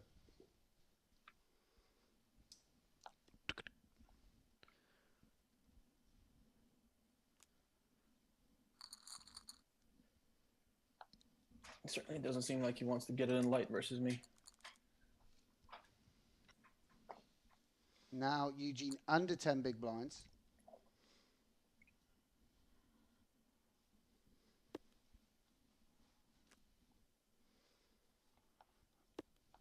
I mean, even when he does flop best, it's so hard to win. I think my high card is good here a lot. On these kind of boards. Do have a club, not the greatest club, but turning a hand, crushing him on the turn. So difficult for Eugene Katchalov. So difficult in poker to beat anyone if you're not having the run of the cards. Yeah, let alone against someone as good as this guy. Can get called by a jack, can get called by a deuce. Pretty sure he's betting the king. My range should be so weak here. I don't know. He could easily. I don't think I can continue here. Eugene making a good fold. It's just not a rewarding feeling. Making a great call is such a rewarding feeling. Just making the correct fold again and again and again. So frustrating. Interesting to see if Faraz doesn't even consider it with the Jack-9. What do you think about that? Well, I think Eugene specifically. Okay. Again, I don't know if he's taking some of these hands. I mean, he Jack could 9 just limp and have shoving them, or if he's limp fold here from waking Faraz. up with, a lot of those hands that just play a lot better as a shove. So what do I have? I started with like 10 blinds. This is really close. I'm assuming this match will be over before I get to find out. Yes, the blinds are quite big now. I mean, against someone shoving Nash, this is a call, but when someone's got a limping strategy, this shove is a lot stronger. I'm not sure. I guess I'll fold. And as it happens, a great fold, Eugene, because he was absolutely locked up by the King 9. Of course, you'll notice there are some spots where I could have shoved, like with the King Kick 9 in the big blind, but just trying to play a little more post flop with them, rather than take a very small edge shoving pre.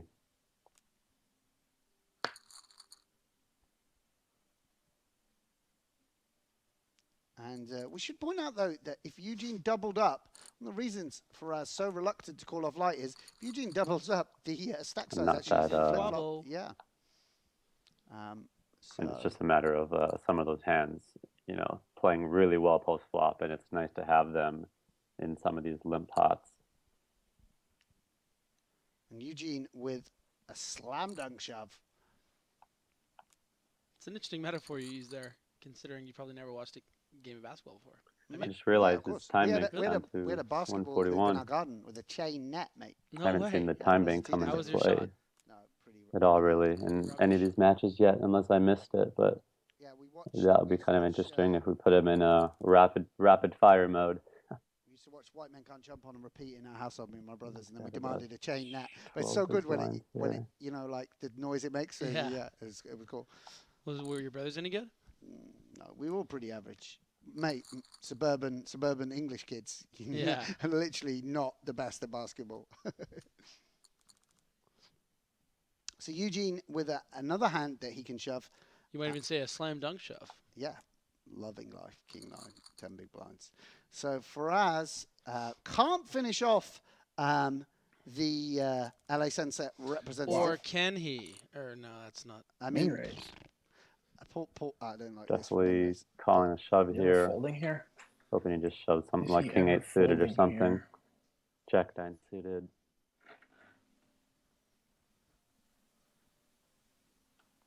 I don't know. Feels like he might sometimes be folding here, but anyways. All in, and Hey, Eugene hey. Katchalov, Wow, he's trapping great that. Okay. spot. Sucks. Great spot to double through. Turn some outs? Nope. Dead. All right. Dead in the Gonna have to win this the hard way. And Dead in the water. this is the thing with this structure. Once the blinds get high, all it takes is one all in, although Eugene Katchalov has had, well, Faraz has had way the best of it in this contest. Eugene picking up a hand at the right time, and now he has the 2-to-1 chip advantage. Great news for the LA Sunset. And I like this from Eugene. No more limping in. He's putting it on Faraz. No more, Mr. Nice Guy. Perhaps suspects Faraz is a little reluctant to get it in like pre-flop. Just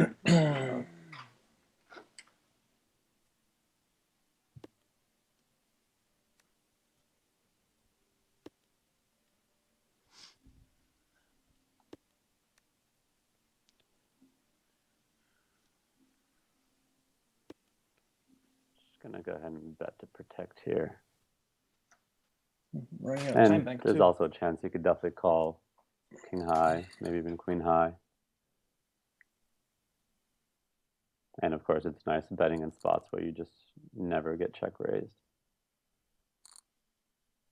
And Good Faraz calling makes here. the call.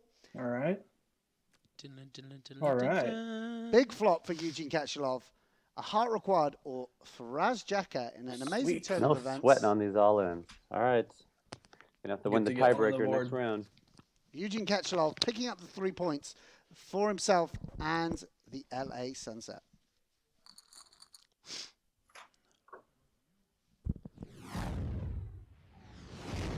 Hey guys, all tied at 1 now here between Eugene Katchalov and Faraz Jaka. The LA Sunset against the struggling San Francisco Rush. Pretty standard heads-up fair there. Not a lot of particularly interesting hands I found in that match. I'll be perfectly honest with you. A lot more interesting hands in the first one, but two really intelligent thinking players, aware of their reputation, and it should be a good third match. Yeah, Eugene Katchalov hanging around, not letting himself get frustrated. Obviously, for some of our viewers who are newer to poker, that is a key skill, you know. And I think that's something we all see when we play with Eugene in the live tournament scene. You know, someone so experienced, such a calm demeanor, doesn't get rattled by the fact that Faraz was getting the best of it time and time again, outdrawing him on rivers, always having a hand to value bet, always having a hand to call when Eugene was forced to make the bluff. Hung around, didn't do anything, too out of line, and then found the aces at the right time when Faraz had the king jack, got that double through, and there we go. That's how it's done. 3 valuable points for the LA Sunset. Yeah, I mean, and we've talked about the LA Sunset before, what a strong team it is that Maria Ho put together. You look at Olivier Bousquet, you look at, obviously, Eugene Katchalov here, Chance Cornu. They're a very, very strong team, but there is that question mark that is Aaron Paul about how his ability, or lack thereof, potentially, is You going to talk about his acting ability or poker? No, I'm talking about his poker. His acting ability, top notch. Check out The Path on Hulu, guys. Fantastic stuff. We are going to send it to the lounge because Laura and Eric are just like waving at me like, we want to talk. But the standings. So there they are. We do. We love to talk about the standings, and that will change a few things. I believe it's 1-1 apiece now in heads-up play for the Americas Conference. So Faraz Jaka, manager of the San Francisco Rush, picking up the first 3 points of that match, and now it's all square. Eugene Katchalov picking up the next 3 points for the LA Sunset, 1 apiece. 1 game to go. Who's it going to be? No clue. I mean, it's just a great match. I think Faraz had the total advantage throughout this match, and he ends up losing it. So yeah, that's what happens. 3 big points for LA. I think it's 3 needed points at this time. San Francisco will end tonight in the basement, so even if they win here, I think, again, Faraz needs that win. I think they needed 6 points coming into the night, and I really think that there's still a lot of pressure on Mr. Jaka to pick up those 3 points. I really thought Faraz was going to have those the next 3 points, making his total 6, because he was dominating pretty much the whole way through until the aces came. And we saw this yesterday with Timothy Adams, who had won his first match for Rome and was in total control of the second match against Sergei Lebedev of Moscow. And unfortunately, the tide turned at the end, and suddenly they were tied at 1, and they lost. So going by that strategy, going by what happened yesterday, Laura, I think Eugene Katchalov is going to win this 3rd match. Total crapshoot. I don't. I'm going to go with Faraz Jaka, just because. You just like the bathrobe. I just like the bathrobe, yeah. Maybe in his 3rd match he dresses up. He's just upset. He does like to dress up because I've seen some quite fancy shirts that he owns. I do enjoy the matching headphones to the bathrobe. That's a good style selection, the Mr. white Jaka. on white. That's right. If you were playing as a player on the GPL and you were on webcam, what would you wear? Oh, I'd be au naturel, of course. No. No. I'd wear this. Very popular on Twitch tonight. Yeah, they're not loving it, are they? No. I mean, I'm wearing what the Abercrombie and Fitch kids are wearing, and I understand that they're 20 years younger than me, so maybe that's what the issue is.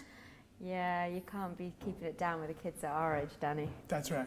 Right, we have one more game coming up in this match between LA Sunset and San Francisco Rush. Eugene Katchalov and Faraz Jaka. But after that, another great match, heads up, coming your way from the Americas Conference. It will be Bryn Kenny for the New York Rounders, who I'm extremely excited to see. Yeah, it's always good TV seeing Bryn Kenny. Making his debut. Yeah, I think it'll be fun to see him on the webcam. We talked about how flamboyant he can be, how out there he is. For Pascal Lefrançois not to be taken lightly. Pascal Lefrançois won his 3 matches last week, so he's sitting as an undefeated heads-up player, as is George Danzer, so he is looking good in that next match. It'll be a great match. I think Lefrançois, maybe a little underrated actually at the draft, was very much underrated, but Marc-André Ladouceur guaranteeing that that was actually one of his top picks, and he knew that if it was going on talent alone, he probably would have had to have drafted him earlier. It's just the fact that Pascal doesn't play a full schedule, is more known in the Montreal region, and maybe on an EPT as well. So, but I mean, just a great selection. A man who's won a WSOP bracelet the same year as Jonathan Duhamel a few days before. And he didn't wear a top in his picture. That's right. See? Oh. That's where I got my topless thing. I see. You Canadians like to get naked. French Canadians, yeah. Don't put us, sorry. Don't put Griffin's boys out there. Maybe they don't like to be naked. So.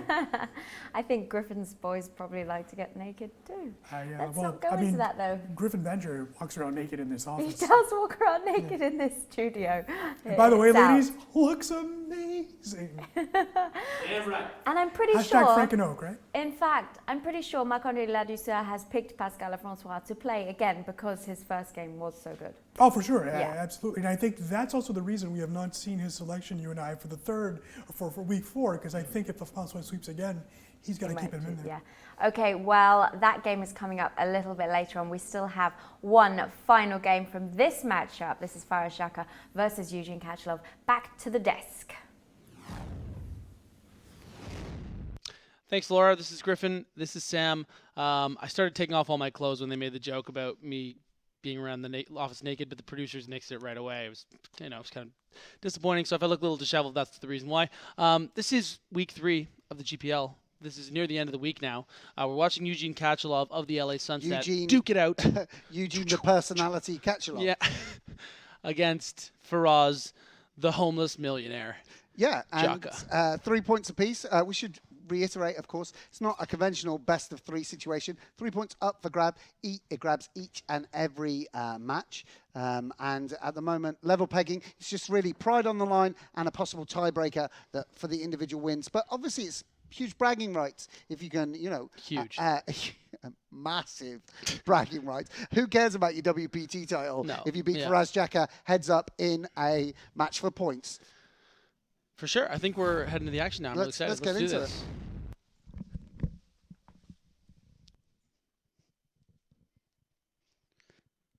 And here they are. Just to remind you guys, Faraz is actually the franchise manager, so extra level of motivation for him. And the San Francisco Rush started the day rock bottom of the table. So it would be a huge boost to the franchise for him to get 6 points on the board. Old man Galfond struggled a little bit against Jason Mercier, didn't manage any points last week.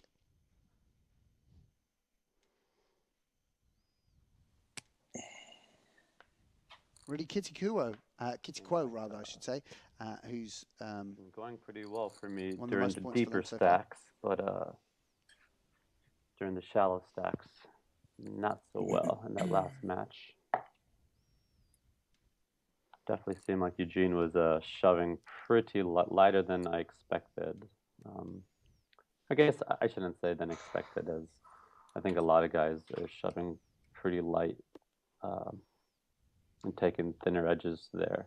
I just wasn't sure if he was the type of guy to do that or try to play a little more post flop. So I'll definitely have to think about taking that into consideration when we get to the shallower stacks.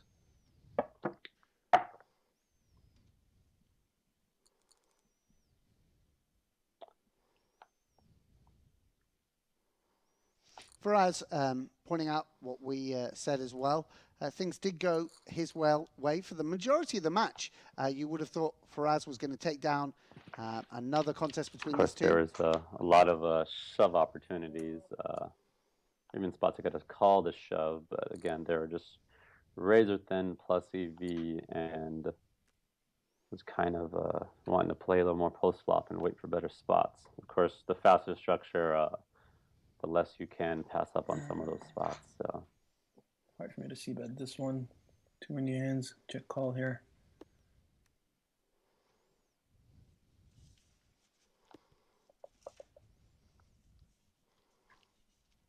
Eugene, you'll see, with a disciplined c-betting strategy, recognizing that while Faraz would have folded this king four, there's a lot of 10-8s, 10-7s, 7-5s. But I don't know if I can credibly... that he would have called with. So unless he's checking pairs, I don't know. See what happens. Might have some king highs that he's trying to get the showdown, or not.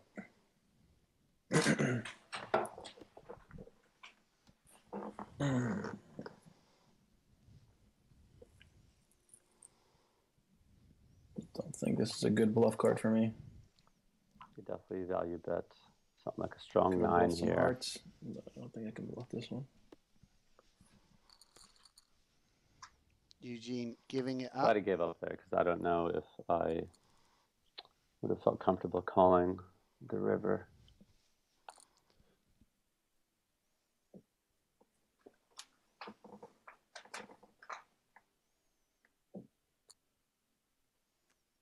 And bingo, bango, bongo. Nice flop. Faraz flopping the Absolute nutter butter. I like nutter butter. Beautiful. With King Jack of Hearts. Dream stuff.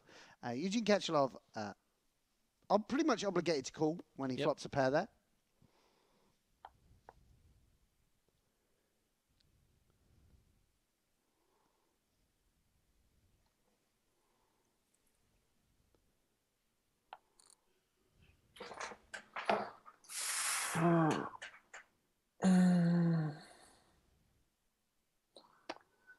Might be able to go a little bigger here. I mean, he could have. Just Even if I have him beat, I think he almost always has lots of outs. Flush draws, straight draws. I feel like he's calling me a lot lighter. I don't know if he's reading them. It's a little weaker, like I'm betting that amount with some of my draws. Or they could just be in my head, but kind of get that sense. That was kind of why I played the King 10 like that in the previous round. And this match starting off similarly to the last one, with Faraz making all the stronger hands.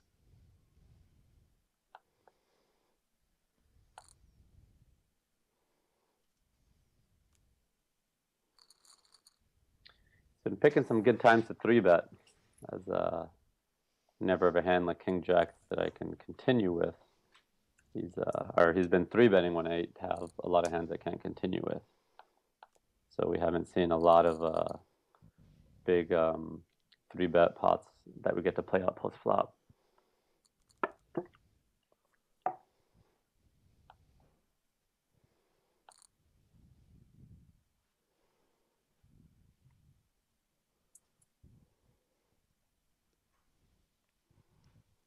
And Eugene, just as Faraz is saying that, Eugene does pick another go ahead good... and 4-bet here. Oh, Faraz is going to go for it here, and he's picked a good moment.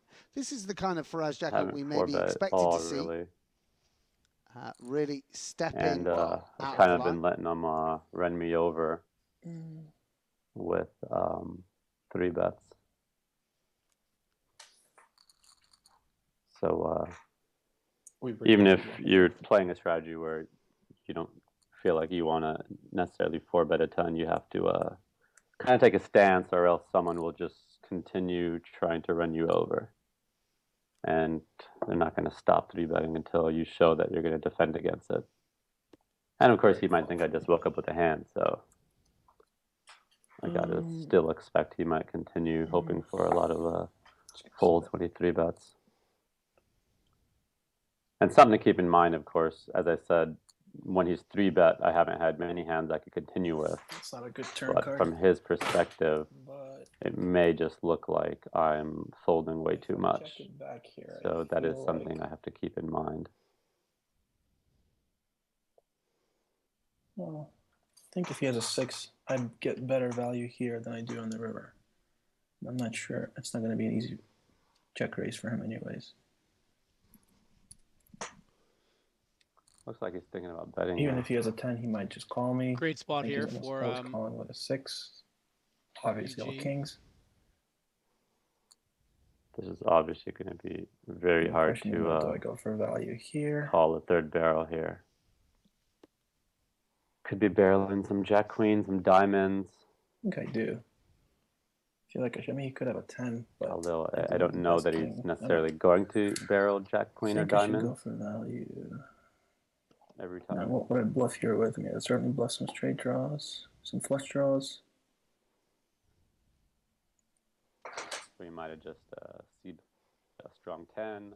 Of course, he could have had pocket 6s, something like that. Man.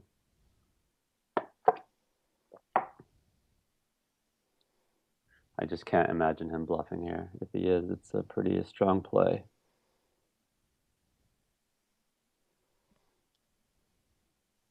Yeah. Faraz Jaka making a good fold, and that really levels things up. Almost exactly the same stacks, these two guys now. Nice hand for Eugene Katchalov, going for 3 streets of value with the dominating king.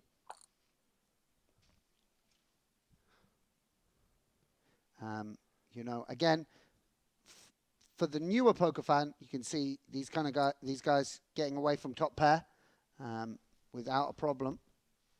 at least a portion of the time. Good poker, just about as much about making big folds as big calls.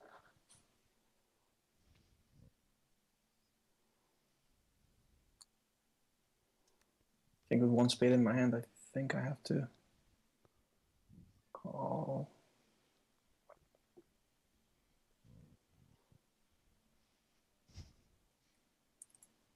We'll actually bet here. I think I would bet some aces here when the board pairs. So betting here, I would get him off king of spades, 6x, maybe some jack x, but I could totally see him calling all those. So, but long story short, I don't. And protect Probably my hand not from betting like a again jack or a there. 6. Yeah, so Or whatever else he has. unorthodox from scenarios. Eugene there, but actually took Have a strong Faraz reading off a live hand opponent, but that had a lot of of course, outs. that's something slightly easier done live when you could actually get some physical tells on people as well.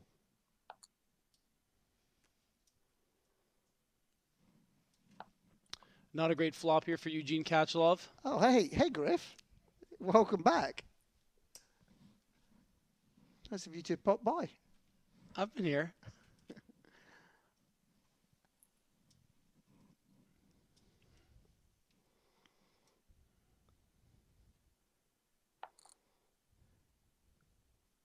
And Faraz with I big think he could sizing on this definitely coordinated consider board. checking some over pairs here. No queen outs. You have something like a Or 4 I or could find 5 better with a hands diamond. to play this way and call on the turn. Charge him when he has those hands at least. But probably not going to be betting the river there.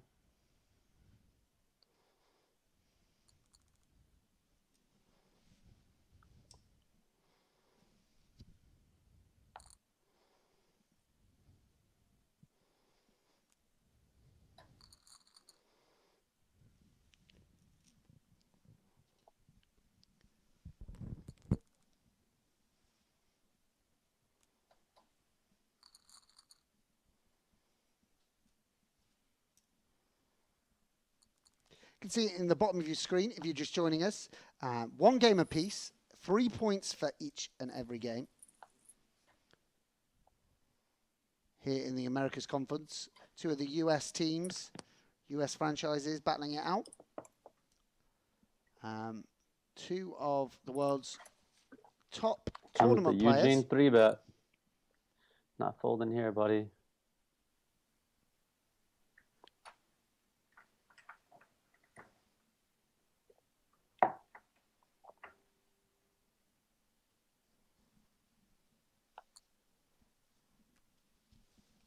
And Eugene missing the flop. Not even a backdoor club. I do think this board obviously If he checks here, I'm favors definitely going to his start range by a bit betting. more than mine. I mean, I could have a king, certainly, but I have some ace highs. way less jacks than he does. So I think I would probably be checking here almost everything, I think. Yeah. Just because I think he should have more jacks. Great analysis from Eugene there, talking about the type of hands Faraz peels a 3-bet, doesn't 4-bet with, do connect very strongly with this board. I can't really continue. Hands like Jack 10, Queen Jack, Jack 9 suited, Ace Jack, and the like. So saying you would check some strong hands like aces and King X, and maybe some jacks, and also can just surrender a hand like 7-4 suited. Good disciplined play by Eugene Katchalov. That's a feature of his game that we knew would be very, very strong.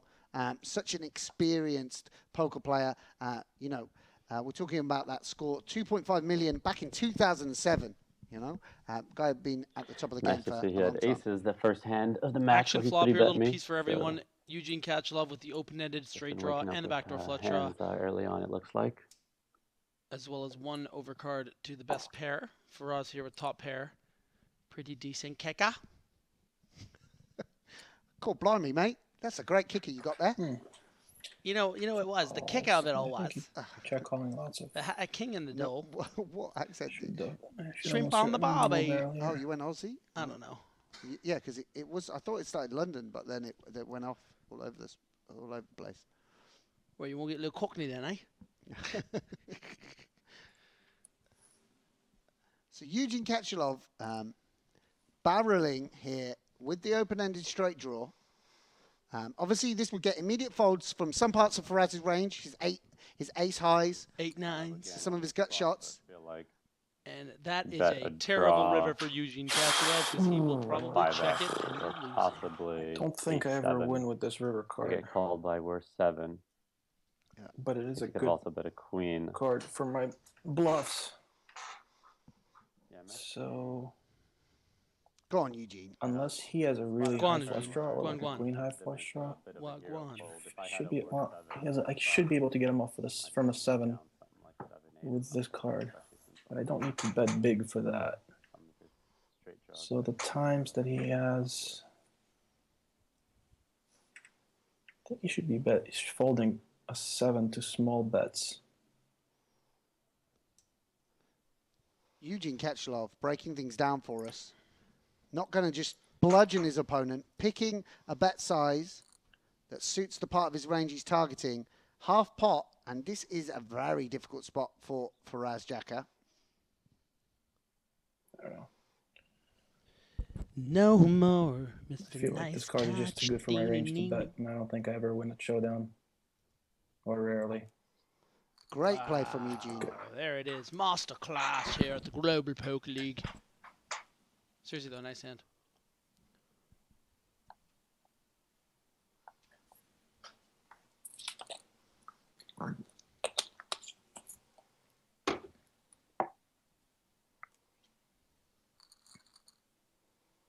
And Eugene Katchalov now with a slight chip advantage over Faraz Jaka. Would be an amazing story after Faraz won the first match for Eugene to come back, take 2 from 2. Mm-hmm.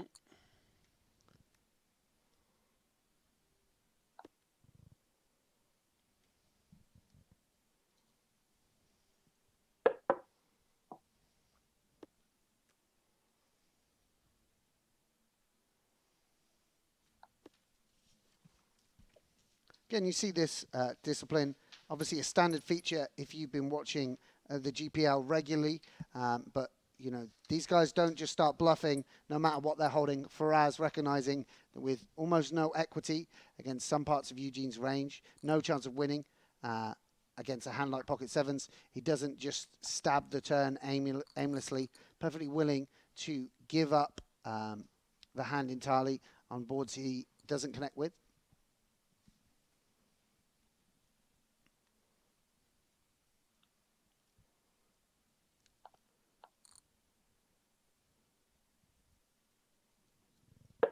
Do you want to tell us a little bit about you keep you keep mentioning this homeless millionaire? Mm-hmm. For those of people who didn't read that article, what is Faraz's lifestyle like as far as you know?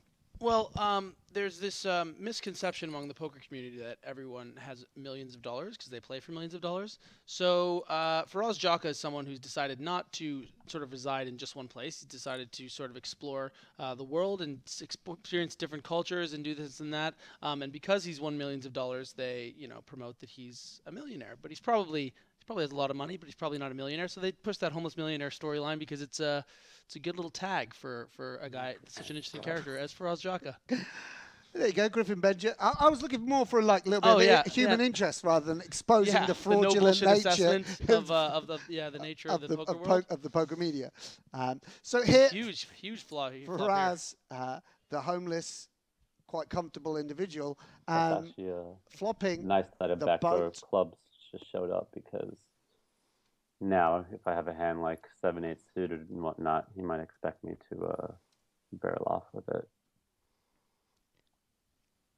Yeah, Eugene Katchalov going to be in a tough spot facing a bet on the turn. Wow.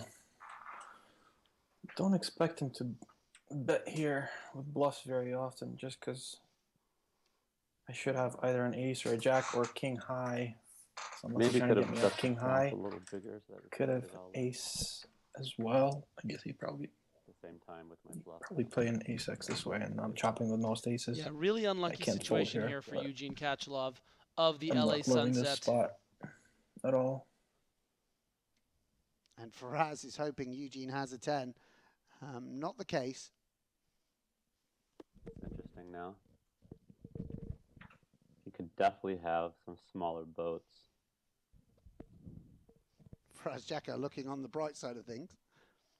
It's a really tough bluff spot for him here. I mean, I think because I would play King Jack, Queen Jack this way. But I don't want to shove and make him fold. Don't think he's ever betting just an like ace X. something like So Jack 8. At this point, I can only beat bluffs.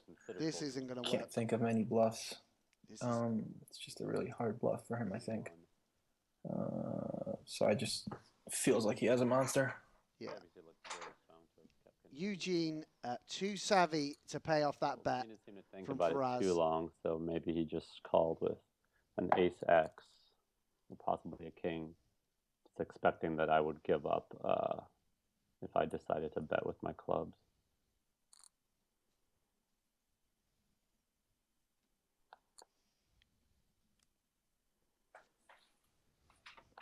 And Eugene, once again, showing that preserving your stack, is part of the path to success.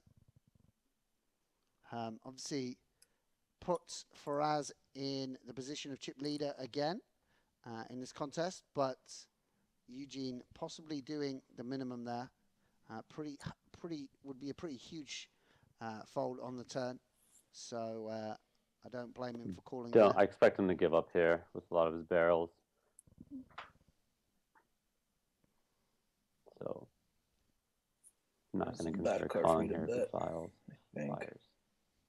With a no equity hand. Spot where I'm blocking some of his straight draws with an 8.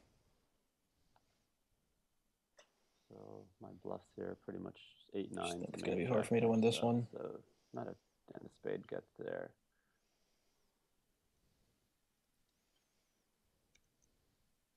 So I don't need Even to if he bet checks here, I don't think huge. I can credibly represent an ace. He bets. It's kind of strange, actually. Yeah, unless he has a flush. It's kind of strange. I shouldn't have flushes. Weird. Yeah, I'm blocking spades straight draws, brooked though. off. Of course, I'm gonna bet a lot bigger in that case.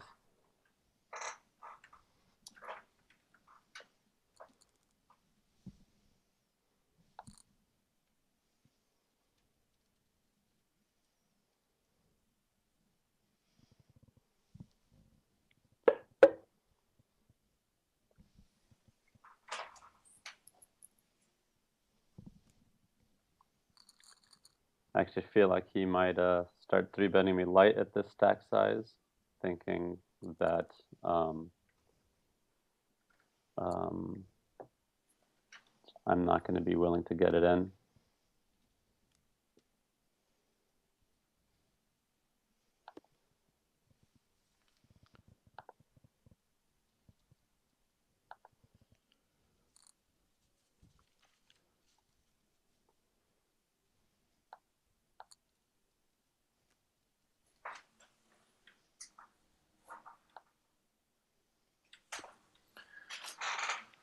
Here I'm just assuming he might stab. He has a lot of queen and king highs here. Probably should have thought my bet through a little bit more, but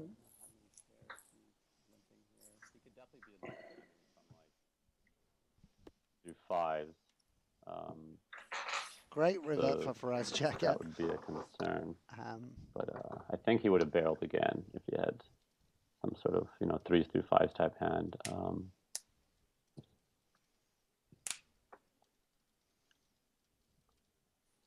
Just gonna get a small little value bet in here. Quickly fold, so I probably didn't have much.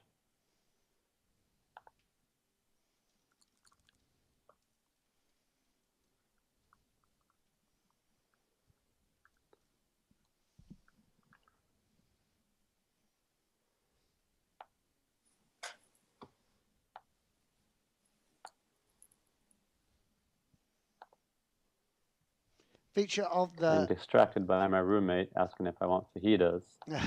second game, Faraz employing this limping strategy again. Who doesn't want fajitas? I mean, always want fajitas, right? Love fajitas. They're my favorite.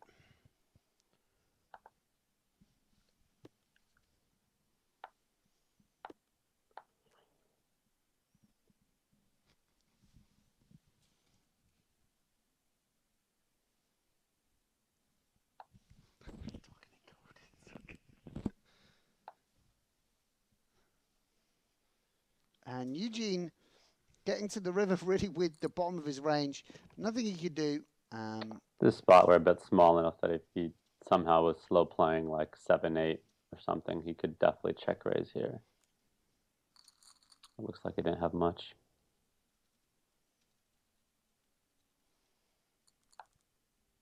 And once again, the same story as the second match.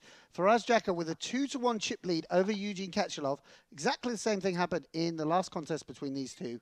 But Eugene Katchalov, a little bit of run good, and things can change very rapidly. Eugene, by no means out of this contest. Two franchises that have struggled in these early weeks of the Global Poker League.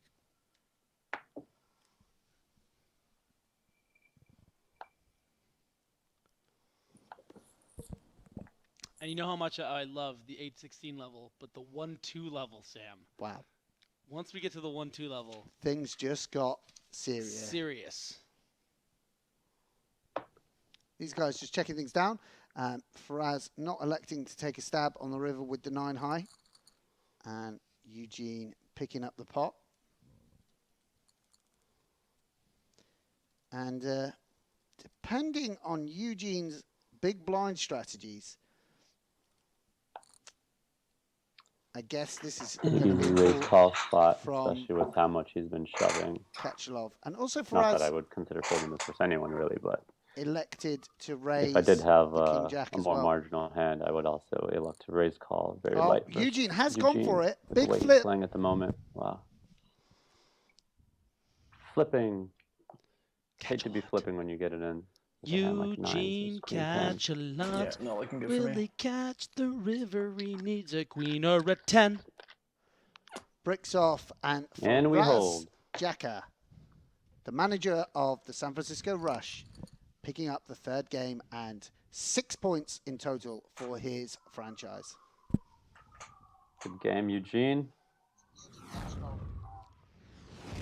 And how badly did he need those 6 points? I mean, we're talking about the Rush here. 18 points in the bottom of the Americas division coming into the day, nearly 20 points behind the New York Rounders. So obviously huge progress there for the general manager Faraz and his squad. A little movement, from, of course, the moneymakers today. The Sunset get 3 points, so they're still sort of at the back of the pack.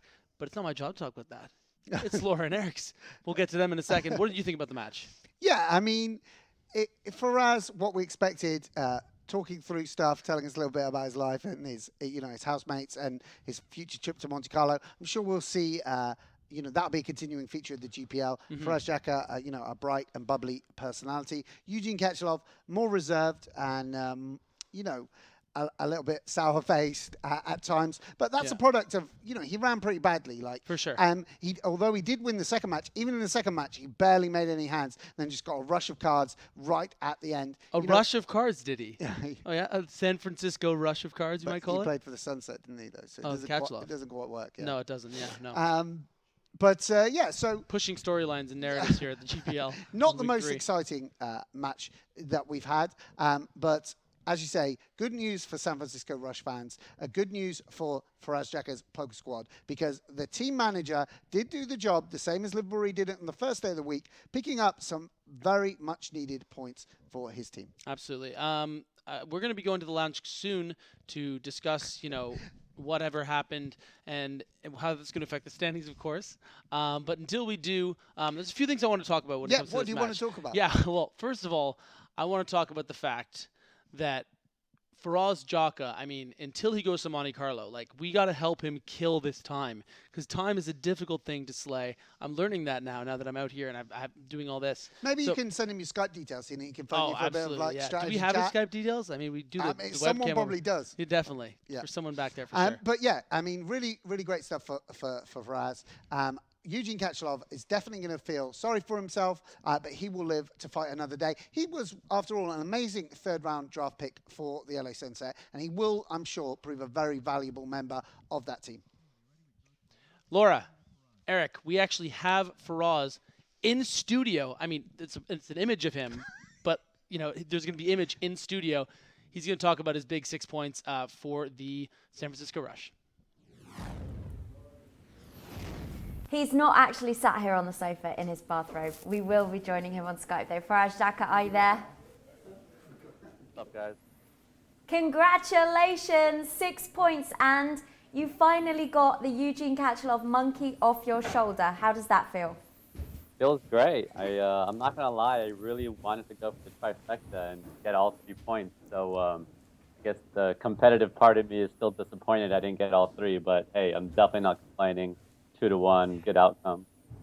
Faraz, we've seen a victory from you, a victory from Kitty, a victory from Anton Wig. Is it frustrating that the team still sits in last place in the Americas Conference?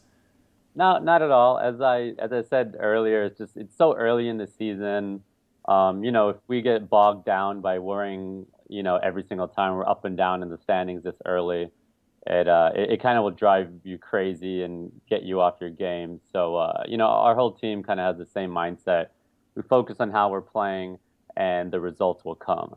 So, we'll definitely, once a lot more games have been played, we'll definitely look back at our standings and look back at our play and say, are we playing bad or are we just running bad? And, that's kind of the thing we're focusing on, not too much on the results. How tough an opponent was Eugene there? Did he play as you expected him to play? He played relatively as I expected him to play. There was a spot where he bluffed me with the 6-4, where in my head I was saying, 6-8 could be a hand he could bluff here. Would he take the spot? And I decided he wouldn't take the spot. And clearly I was wrong. He had 6-4, which is essentially the same hand with a heart. So I won't say that super surprised me, but yeah, I didn't expect him to take it. So yeah, I mean, that was a really good play, and that was a really important pot. So props to him. He definitely didn't make it easy on me. What about that final hand where you had the 9s there? Were you surprised that you got a call there? Were you thinking you were behind when Eugene called? I think he shoved over my 9s. Correct. You are correct, sir. Yeah, I mean, I could see players just flatting there, but he was shoving quite a bit, and I was folding quite a bit to his shoves. So I got the feeling that he expects me to be playing, trying to play more post flop. So to make up for that, he's just gonna try to steal a lot of pots. So I'm definitely not surprised. Based on how the first 2 matches went, it seemed like he was gonna take, any shove spot he can get. You're back again next week as well, playing heads up against Sao Paulo. Are you ready for that team? Have you done much research into those players? Oh yeah, I definitely will be ready. Well, it's funny, I wasn't that prepared for today. I wasn't expecting to play today. I wanted to practice and just get a few heads up matches going before I played. Like I said, you don't play heads up that often, so just to be thrown in there, I was kind of like, whoa. But yeah, whatever. It worked out well, and I'm definitely going to try to play a few more matches with some of my teammates, and I'll definitely be ready. Faraz, a lot of people in the Twitch chat were celebrating the bathrobe and are suggesting the team uniform should become bathrobes. Should we see the bathrobe in the future? Are we expecting an Anton Wig bathrobe very soon? Yes, please. Laura would really enjoy that, by the way. That's not a bad idea. Maybe we could get our fans to wear bathrobes too, and maybe just like tweet us some pictures of you guys in bathrobes. But once we have some SF gear, that could be our thing. That's a good idea. Are you heading? Sorry, go on. No, I'm just talking crap. Finally, are you heading to Monaco this week? Yeah, I'm heading to Monaco in 5 days. Just kind of killing time here in Fort Lauderdale, taking care of some errands, sitting in a coffee shop, just getting some work done, relaxing, getting in the zone, that type of thing. Hopefully getting ready for next week, because Faraz Jaka will be back here at the Global Poker League. Thank you so much, and congrats again on your 6 points today. All right, thank you very much. Thanks. Faraz Jaka there for the San Francisco Rush. They needed those points, but they're still at the bottom of the table. Still at the bottom. I think what he's saying is a correct strategy when you're in that position. You can't be worried about where you're standing. I think when you're in a better position, you do worry because you want to stay up there. But you're right. He's right. Maybe there's more pressure on New York and Montreal tonight than there was on his team.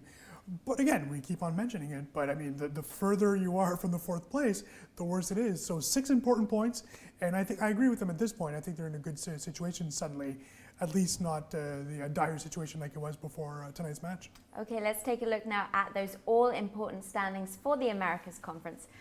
New York Rounders and Montreal Nationals still at the top of the standings, and they are playing the next match. So they're still going to be at the top by the end of today. That's right. We're going to see the big match between the two. I think what's intriguing here is the LA Sunset. I mean, we keep on talking about the Sunset being the team to watch in this conference. They might still be, Laura, but I mean, they're 9 points behind New York. New York has three games to play. New York could wrap up 9 points here, and suddenly LA could be in trouble. They're not tied with Sao Paulo. And the Rush are right behind him, more Faraz Jaka next week, so let's expect more points. So I think Maria Ho's team needs to, she might need to whip him into shape. Yeah, I think there's a little stuff going on. They may be too busy trying to coach Aaron Paul. Maybe the stargazing has affected the team. Or maybe Olivier was too busy with his fight that he could not train Aaron Paul, so there's controversy. We'll have to find out how he does in that as well. That's right. Thank you so much for watching. Apologies earlier for some of the internet problems that we were suffering as well, but we will be back, and it's going to be a great match coming up. It is Bryn Kenny, and he will be on at 6 p.m. Eastern Time. He will be playing Pascal Lefrançois of the Montreal Nationals. So the two top of the table, Montreal versus New York, coming up at 6 p.m. Eastern Time. Join us then.